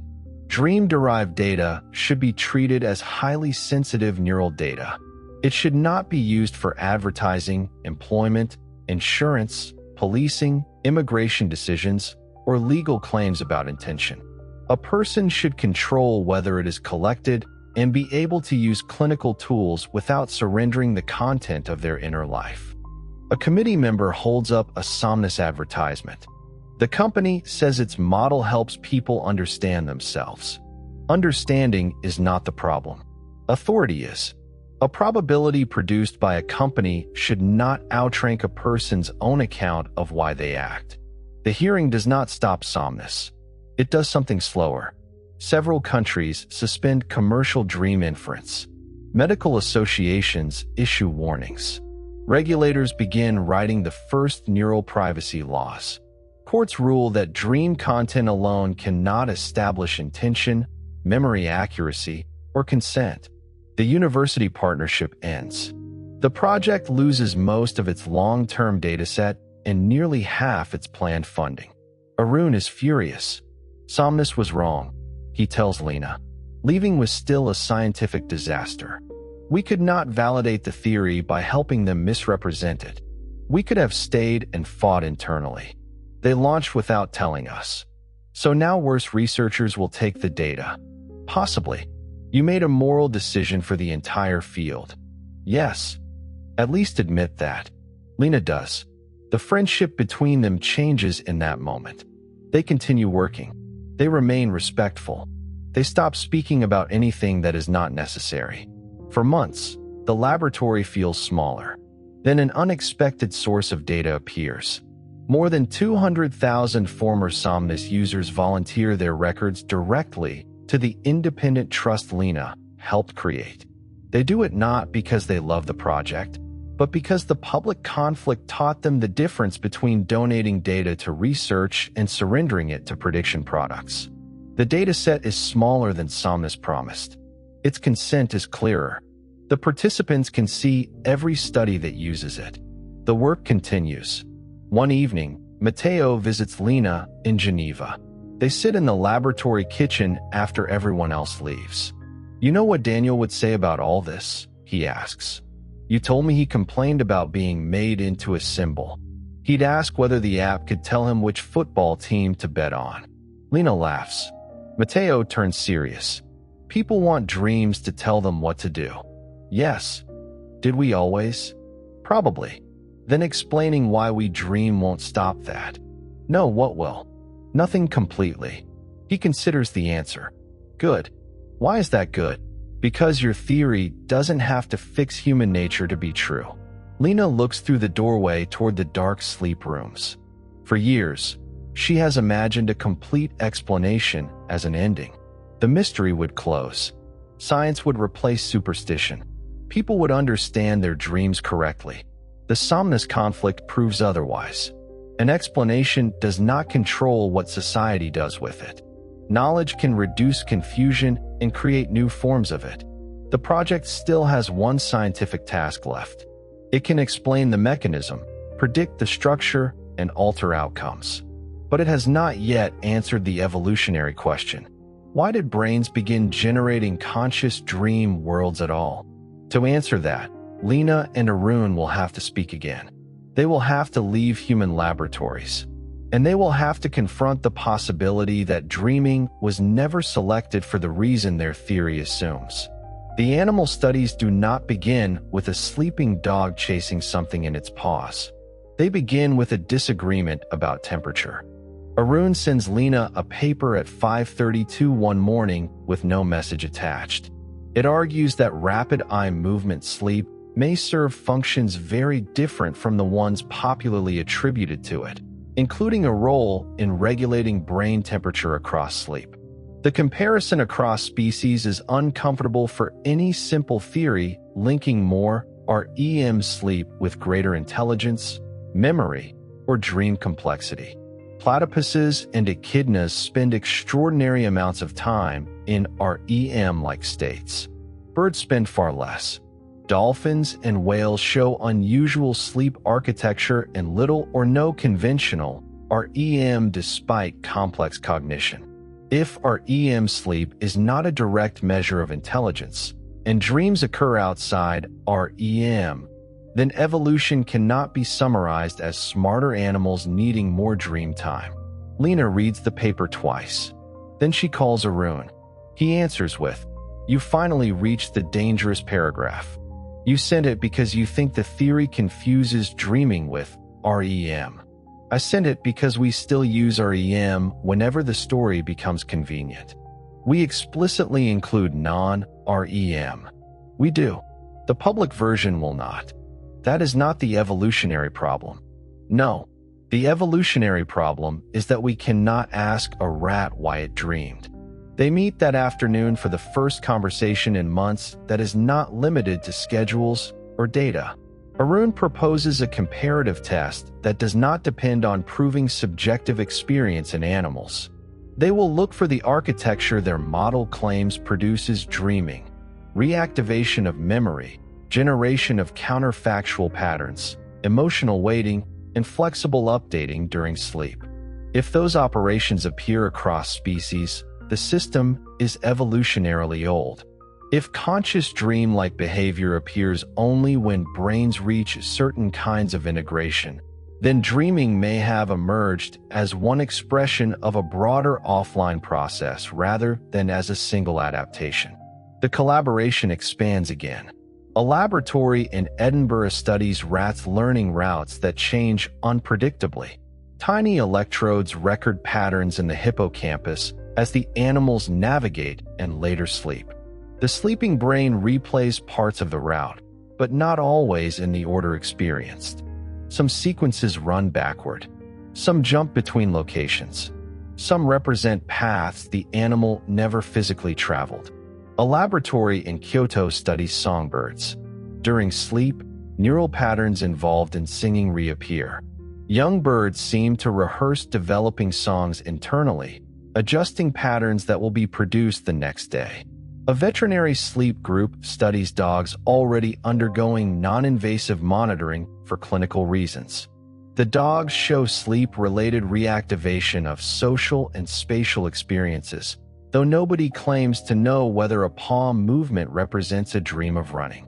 The evidence refuses to fit one romantic story. Animals do not need human-like narratives for offline simulation. A brain can test a route through sequences of neural activity without creating a conscious forest, corridor, or city. The ancient function is likely memory reorganization and model updating during periods when immediate action is reduced. Dream consciousness may arise when a brain capable of rich, integrated experience runs that machinery internally. This conclusion appears to weaken the claim that dreams themselves have a function. It also makes the theory more precise. Evolution did not need to invent a nightly cinema. It needed organisms to learn from more than direct repetition. An animal that can reorganize experience during rest may recognize a route, predict danger, refine movement, or adapt social behavior more effectively the next day. As brains became capable of constructing detailed conscious models while awake, the same architecture could generate conscious experience when driven from within. Dreaming was not necessarily selected as a separate product. It may be the experiential form of an older process once internal simulation became rich enough to be lived from the first person. Arun presents this version at a conference in Copenhagen. During questions, a researcher asks whether the team is retreating from its original claim. "You said dream experience contributes to flexible updating," she says. "Now you say it may be an evolutionary byproduct." "Both can be true," Arun replies. "A trait can emerge as a consequence of another process and later become useful.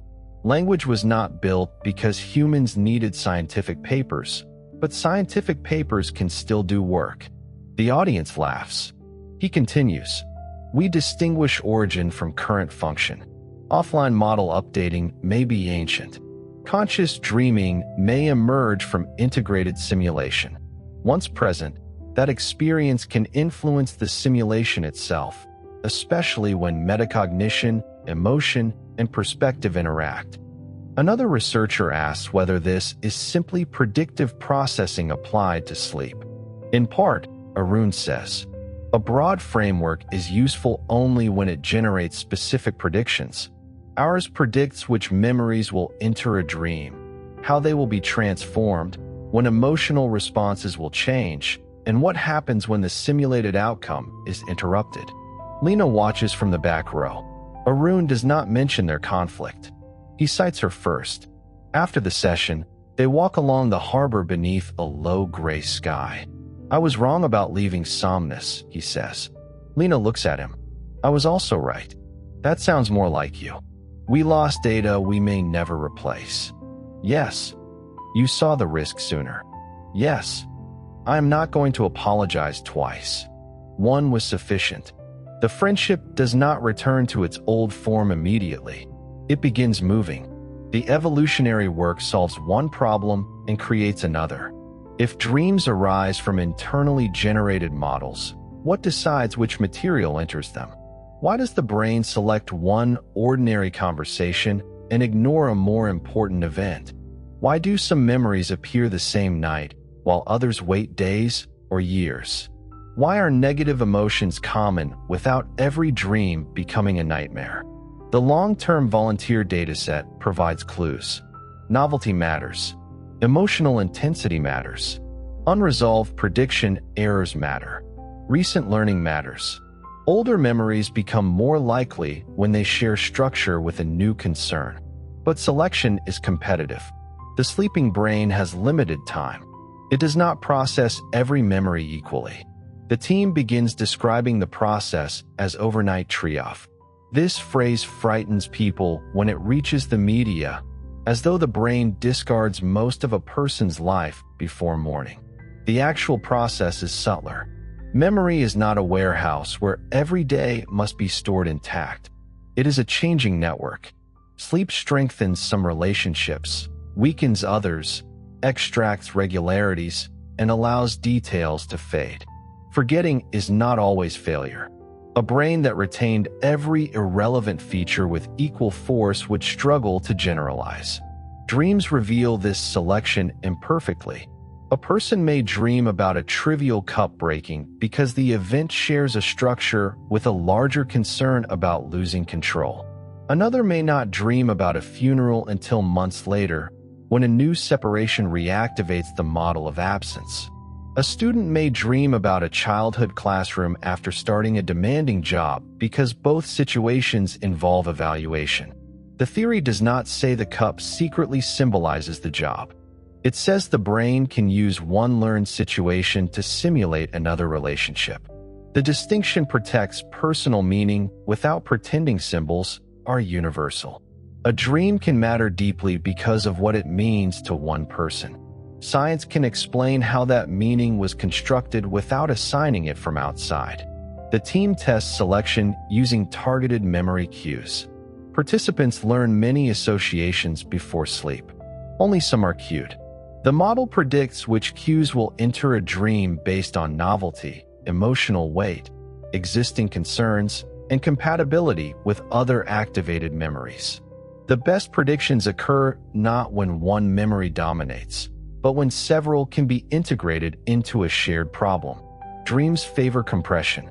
A single scene may carry yesterday's argument, an old-school memory, a fear about tomorrow, and the bodily sensation of a cold room. This is why dreams feel dense. They are not coded messages designed for later interpretation. They are experiences built from overlapping networks. The model also explains why external sensations enter dreams. A sound played in the laboratory may become a bell, a voice, thunder, or music because the sleeping brain incorporates unexpected input into the active simulation. Pressure on the body may become weight, restraint, or contact. Heat may alter the setting. The brain does not remain fully sealed. It interprets weak signals through whatever world it is already generating. One night, Lena volunteers for the sensory incorporation study. She has spent years beside sleeping participants and avoided becoming one because she knows too much about the protocol. The team changes the cues so she cannot predict them. During REM sleep, a low pulsing sound enters the room. In the dream, Lena is on a train. She has dreamed of trains since childhood, though not frequently enough to call it recurring. The carriage is empty. Rain strikes the windows in a rhythm matching the laboratory sound. At the next station, the doors open. Matteo stands on the platform holding a red fire extinguisher. The image is so obvious that waking Lena would distrust it. Dreaming Lena accepts it.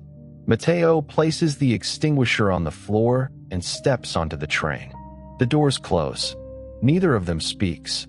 When Lena wakes, Arun records the report. "What do you think it means?" he asks. She recognizes the trap. "It means my brain combined the pulsing sound, the project, Matteo, Nora's red door, and my expectation that you would ask that question." "Anything personal?" "Yes." "Will you put it in the paper?" "No." He smiles. The decoder correctly identifies transport, a familiar person, and an object associated with the project. It does not know why Lena feels relief when Matteo enters the train. The full theory can explain how the dream was built and what kind of update it may contain. It cannot replace Lena's ownership of the experience. That limit becomes part of the explanation, not an embarrassment. Scientists can explain why dreams exist without becoming the final authority on what one dream means to the person who had it. By the end of the comparative phase, the team can answer the evolutionary question with unusual confidence. The foundations of dreaming are older than human language and probably older than mammalian, REM sleep in its familiar form. Sleeping brains reactivate and reorganize experience because learning must continue beyond the moment of action. Internally generated simulations allow models to become more flexible than literal replay. Conscious dreams emerge when those simulations recruit enough of the systems that create a lived world. Their strangeness reflects freedom from immediate external correction. Their personal content reflects the only material a brain possesses, its own history. The theory is nearly complete. One final uncertainty remains. They can predict what dreams do on average. They can alter particular outcomes. They can explain memory, emotion, bizarreness, recurrence, lucidity, forgetting, development, sensory difference, and evolution. But a full explanation must make a dangerous prediction before the dream occurs. Not a broad category, not a likely image. A complete chain from waking problem to sleeping simulation to morning change. Lena proposes the final experiment. It will run simultaneously in 12 laboratories. The predictions will be locked before anyone sleeps. Every failure will remain visible, and for the first time, the public will be allowed to watch. The final experiment is called 12 nights because the protocol will run across 12 synchronized nights, although it takes nearly a year to prepare. Each laboratory recruits 20 participants, divided across the 12-night sequence. None are selected for unusual dream recall. None are required to become lucid. The group includes people who remember dreams often, people who rarely do, and people who insist they never dream. Every participant completes the same core tasks, translated and adapted carefully enough to preserve structure across cultures. They learn a changing spatial environment. They study emotionally weighted stories. They make decisions under uncertainty.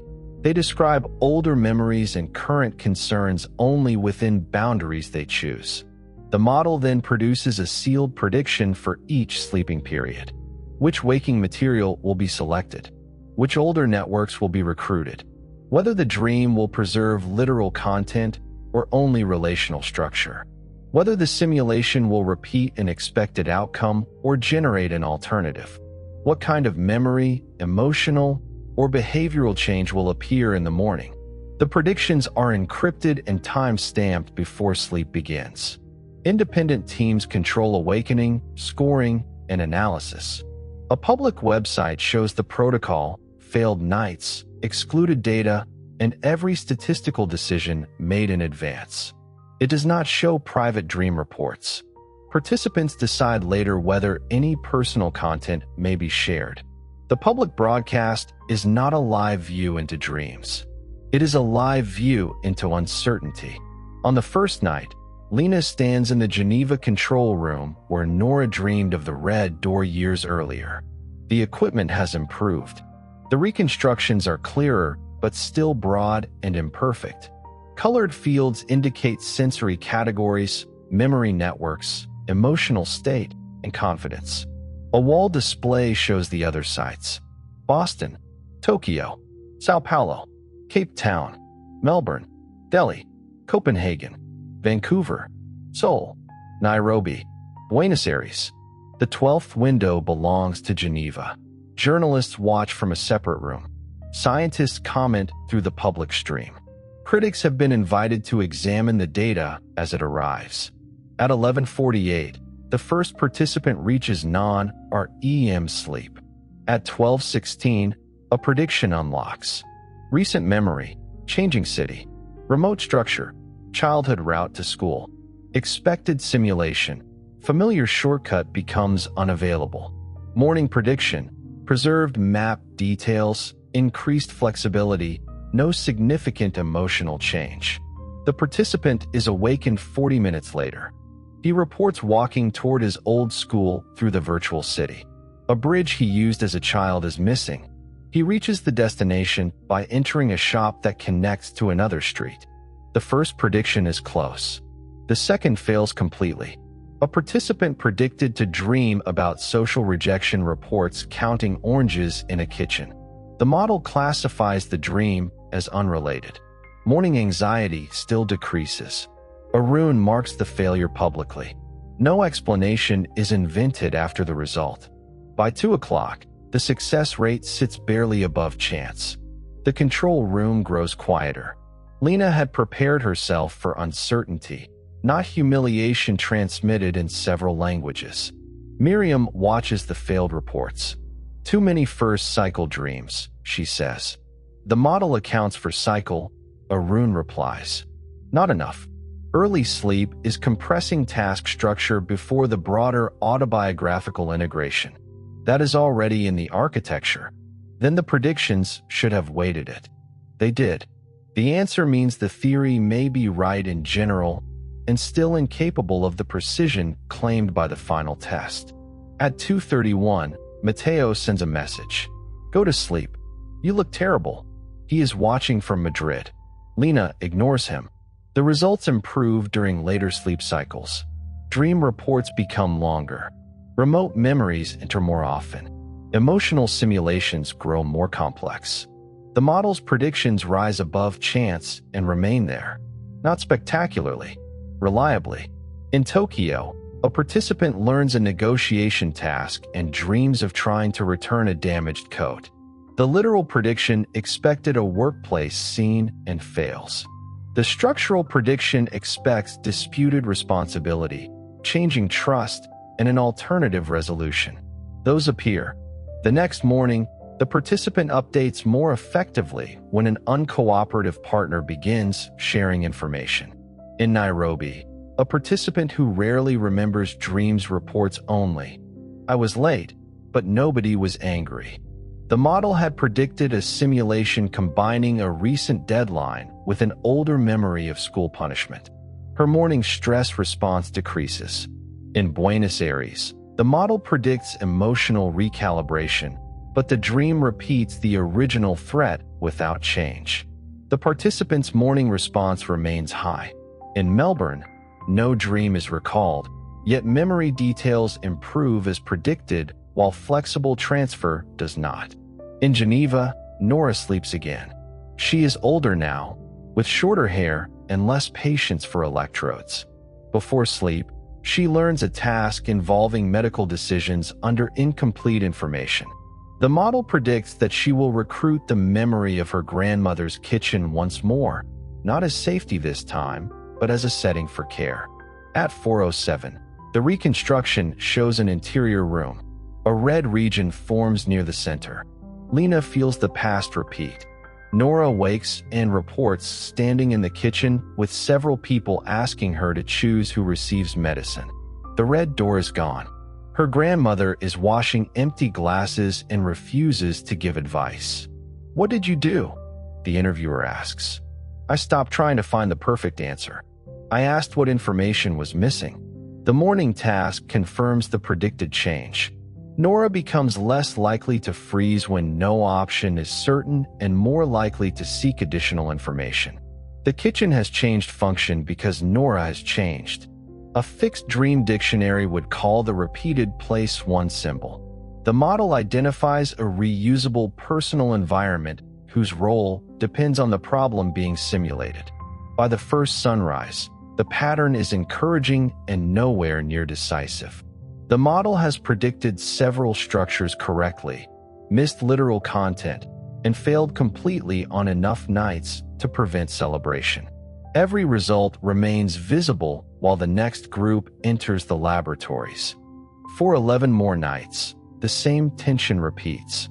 Early cycle predictions often fail. Later dreams recruit older memories more reliably. Some participants remember only fragments. Others describe long scenes that preserve a problem structure while changing every visible detail. Several predicted emotional updates never appear. Several emerge after dreams the model initially classified as unrelated.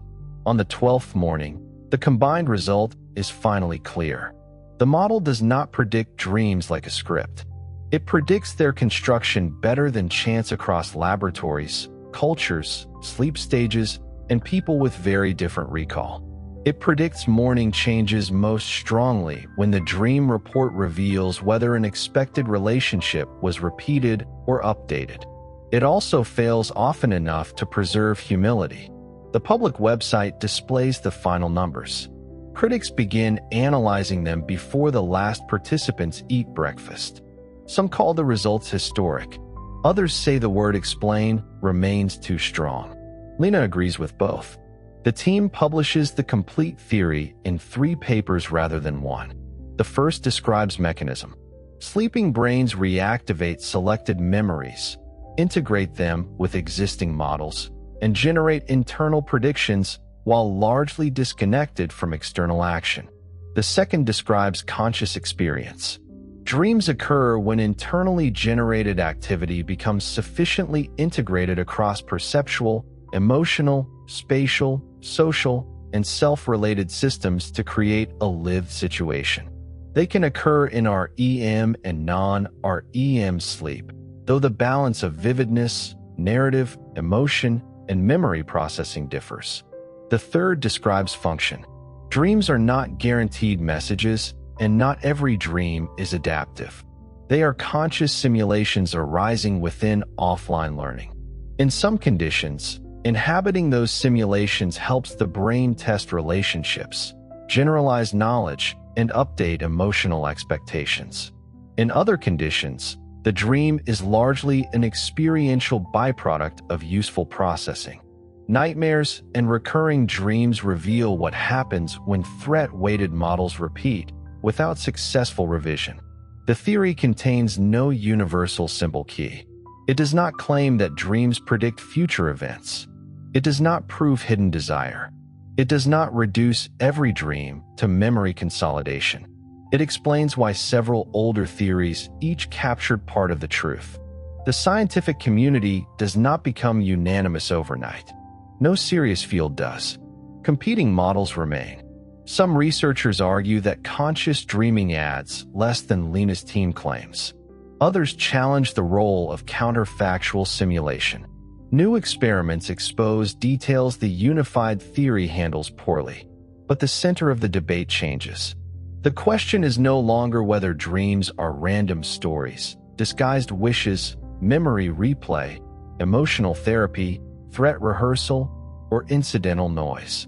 The new framework shows how one sleeping architecture can produce all of those appearances under different conditions. Textbooks begin changing. Medical guidelines follow more cautiously. The phrase model-guided nightmare therapy appears in clinics.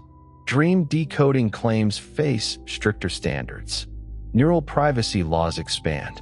Popular dream dictionaries do not disappear. They gain disclaimers. On the morning the papers are released, Lena enters a lecture hall filled beyond capacity.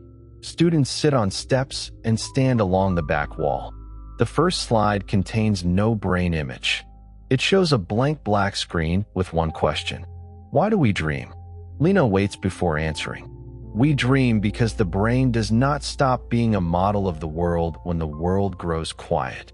She explains that sleep is active, that memory is reconstructed rather than filed away, and that a sleeping brain can create experience from internal signals.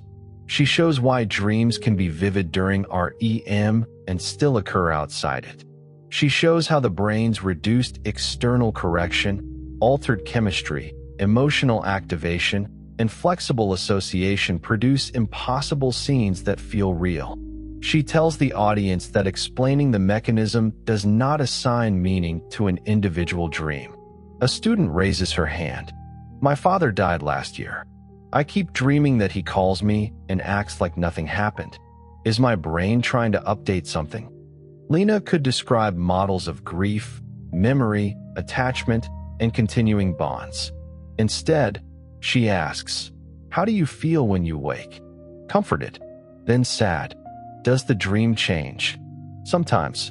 At first I kept telling him he was dead. Now I usually just talk to him. Lena nods.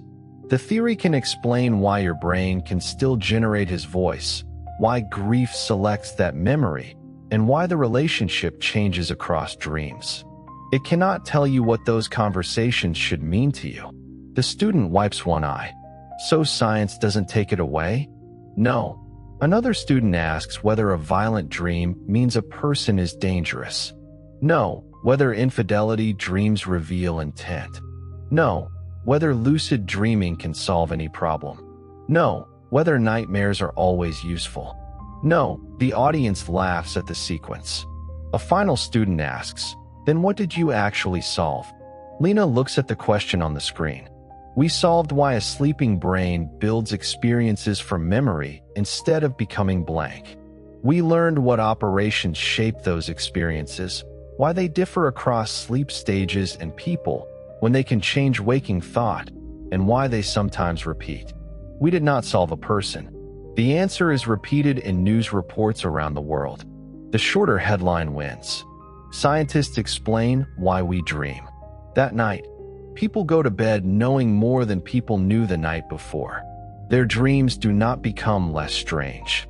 5 years after the 12 nights experiment, the laboratory still wakes people in darkness. The equipment is quieter. The decoders are better. The questions have become more precise. Nobody watches dreams like films. That promise belonged to advertisements and science fiction. Real reconstruction remains probabilistic, personal, and incomplete.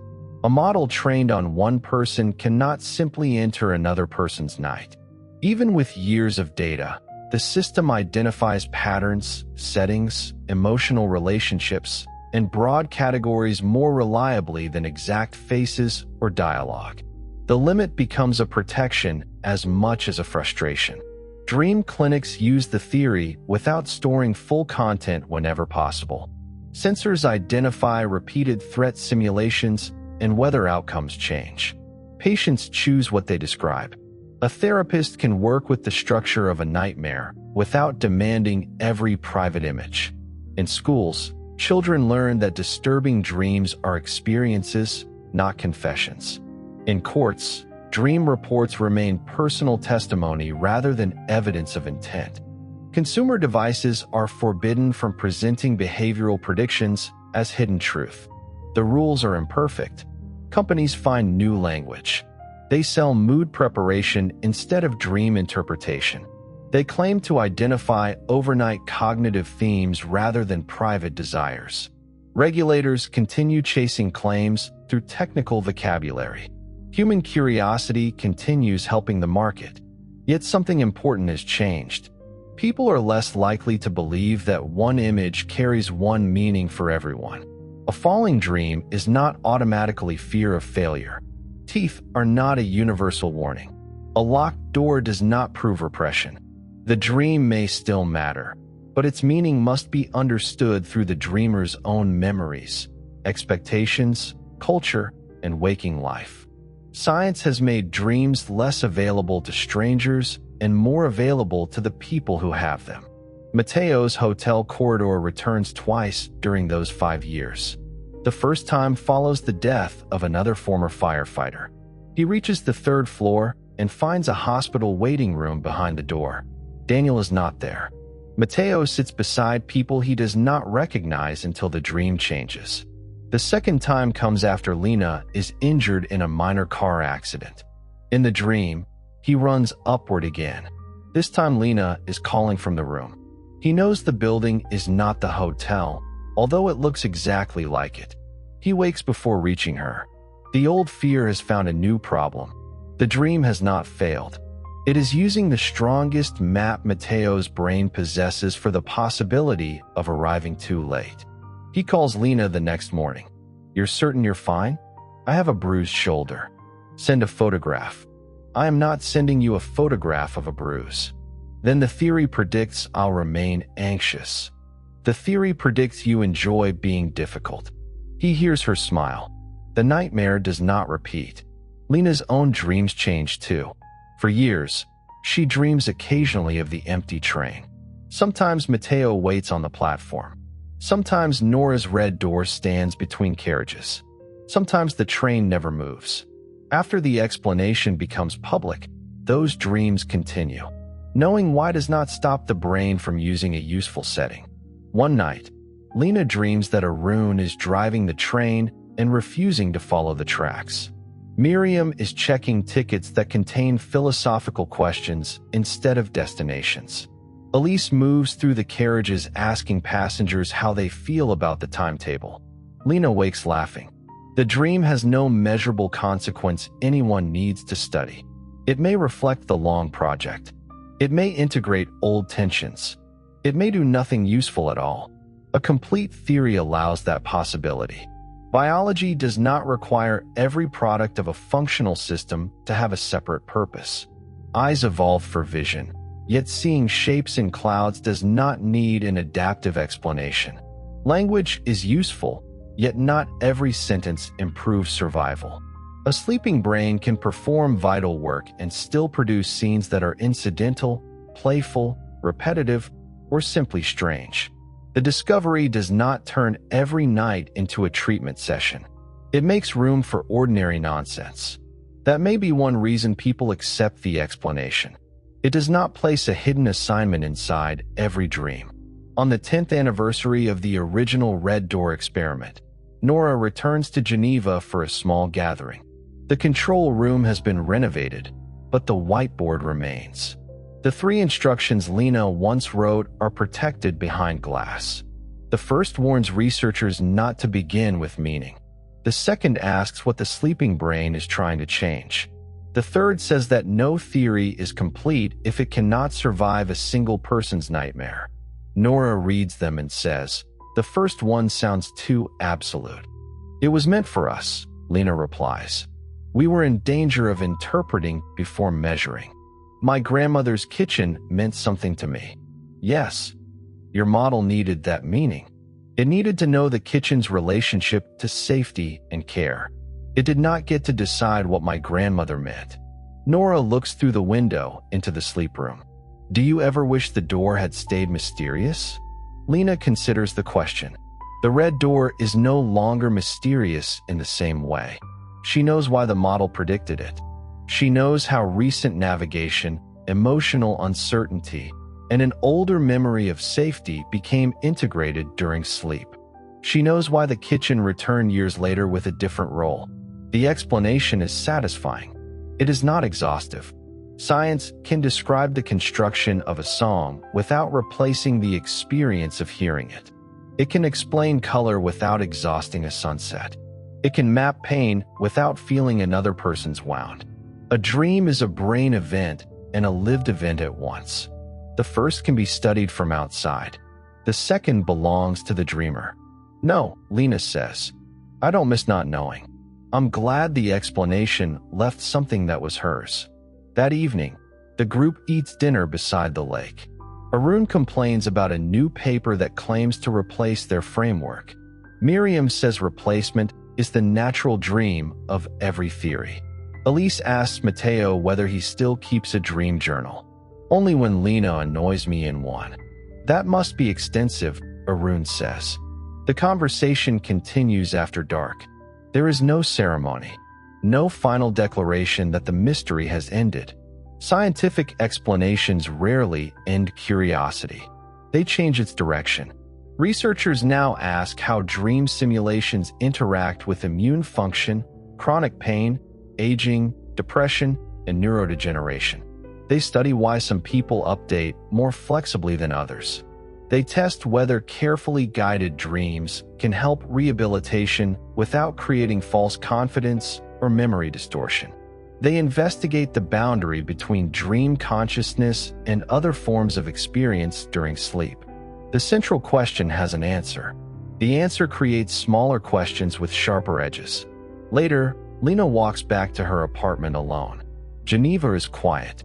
Windows reflect the streetlights. Somewhere behind many of them, people are already asleep. Some are dreaming vividly. Some are moving through brief fragments they will never remember. Some are in deep non-REM sleep while memory networks reactivate without a conscious story. Some are waking from nightmares. Some are meeting the dead. Some are searching for rooms, missing trains, flying without surprise, returning to childhood homes, speaking to strangers who feel familiar, or performing ordinary tasks that will vanish before breakfast. Their brains are not receiving messages from one shared realm. They are not opening a universal dictionary. Each is generating experience from a model built across one life. Recent memory enters old architecture. Emotion waits what matters. Prediction creates a world. External correction grows quiet. The impossible becomes temporarily acceptable. By morning, some connections will be stronger. Some details will fade. Some fears will soften. Some will remain. A few dreams will be remembered as stories. Most will disappear without leaving a sentence behind. Lena reaches her building and looks up at her bedroom window. For decades, people imagined that explaining dreams would make them mechanical. The opposite happened. The explanation revealed how much work is required to create even the strangest private scene. A face in a dream is not merely a picture. It is perception, memory, emotion, identity, expectation, and relationship assembled without the person standing there. A place is not merely a backdrop. It is a map of possible action built from years of movement and meaning. A dream story is not written by a hidden narrator. It emerges from a brain trying possibilities while the waking world is unavailable. Lena enters the apartment. She places her keys in a bowl, drinks a glass of water, and leaves her phone charging in another room. The habit began during the Somnus conflict and remained after the laws changed. In the bedroom, she opens the curtains slightly. The sky above the lake is dark. She lies down. There are no electrodes on her scalp. No cameras. No model waiting to classify the night. For the first time in weeks, she is not scheduled to wake anyone. Her breathing slows. The last clear thought she has concerns a sentence from the lecture hall. We did not solve a person. Then waking thought begins losing its edges. The external room remains present for a while. The weight of the blanket. The distant movement of a car. A pipe cooling inside the wall. As sleep deepens, the brain's relationship with those signals changes. The world outside does not vanish, but it becomes less demanding. Memory begins moving in patterns no conscious decision directs. A conversation beside the lake. The red door. Mateo laughing. The first night with Nora. A train heard somewhere beyond the apartment. None of these fragments has yet become a dream. They are only available material. Across deeper sleep, recent experiences are reactivated. Some are strengthened. Some join older networks. The brain extracts relationships that waking attention had no time to examine. Later, activity shifts. An internal world begins to form. Lena is on the train again. This time, the carriage is full. Nora sits beside the window. Arun is reading a newspaper printed with graphs. Elise is asleep. Miriam is arguing quietly with the conductor. Mateo stands near the door. The train passes stations without stopping. Dreaming Lena does not ask where they are going. That question belongs to waking life. Outside the window, the lake becomes an ocean. The darkness above it fills with lights that might be stars or buildings reflected in water. The distinction does not matter. Mateo sits across from her. You explained it, he says. In the dream, I know. Why are we still here? Because explanation doesn't stop a brain from dreaming. He accepts this. Dream characters often accept what the dream needs them to accept. The train enters a tunnel. For a moment, the windows become mirrors. Lena sees herself older than she expects, then younger. Then as she looked on the night, every prediction first aligned around a red door.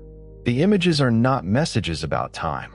They are a sleeping model using the same face across memory.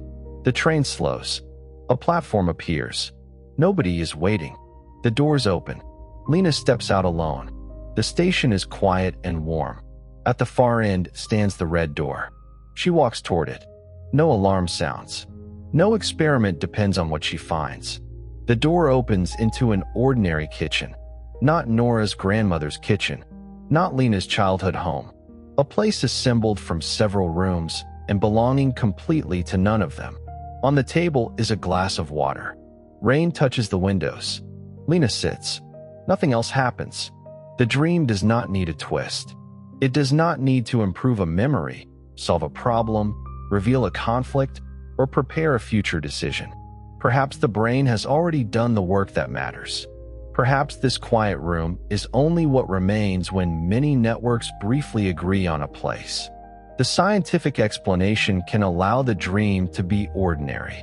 It can allow the sleeping person to remain inside it without purpose anyone needs to name. And now the imagined laboratory can grow quiet too. The monitors dim. The signals continue without requiring attention. One sleeping brain moves through non-REM and REM, through fragments, scenes, emotions, and intervals that leave no memory.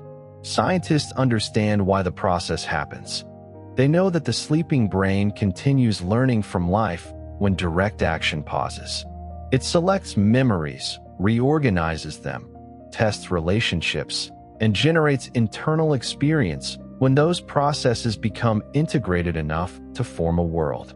They know why dreams can be bizarre, why they can feel real, why some repeat, why some are remembered and most are lost, why nightmares can become trapped, why lucid dreamers can sometimes answer from within sleep, why a dream can matter without containing a universal message. Knowing all this does not require you to do anything with the next dream. You do not need to remember it. You do not need to interpret it before morning. You do not need to guide it toward a useful conclusion. The sleeping brain does not wait for conscious instructions to begin. Let the waking room remain simple. A surface supports your weight. Air moves in and out. Sounds arrive from whatever distance surrounds you.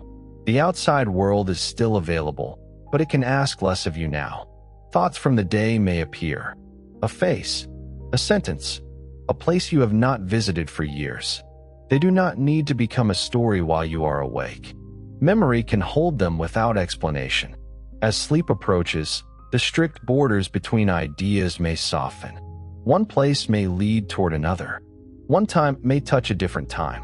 That is not a failure of logic. It is the sleeping brain changing how it works. External evidence grows quieter. Internal relationships become easier to combine. Somewhere beneath awareness, the day begins joining the rest of your life. Nothing has to be solved tonight. A dream may come. It may be vivid or faint. It may carry emotion or pass as a simple thought. It may feel long and disappear in seconds after waking. It may contain someone you miss, somewhere you fear, something impossible, or nothing remarkable at all. Whatever form it takes, it will not be a verdict. It will not prove a hidden intention. It will not predict that an event must happen. It will be an experience generated by a sleeping brain using the materials it knows. A private model moving through possibilities while the body rests. And if no dream is remembered, the night has not been empty. Memory can still settle. Connections can still change. The brain can still move through quiet work that never becomes a report. Morning does not need to recover everything that sleep contained.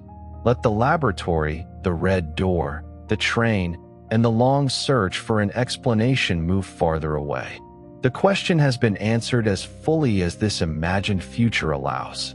Scientists learned why we dream. The mystery became a mechanism without becoming meaningless. The dream remained personal. The night remained dark and spacious. And for now, there is nothing more the waking mind needs to understand. Sleep well.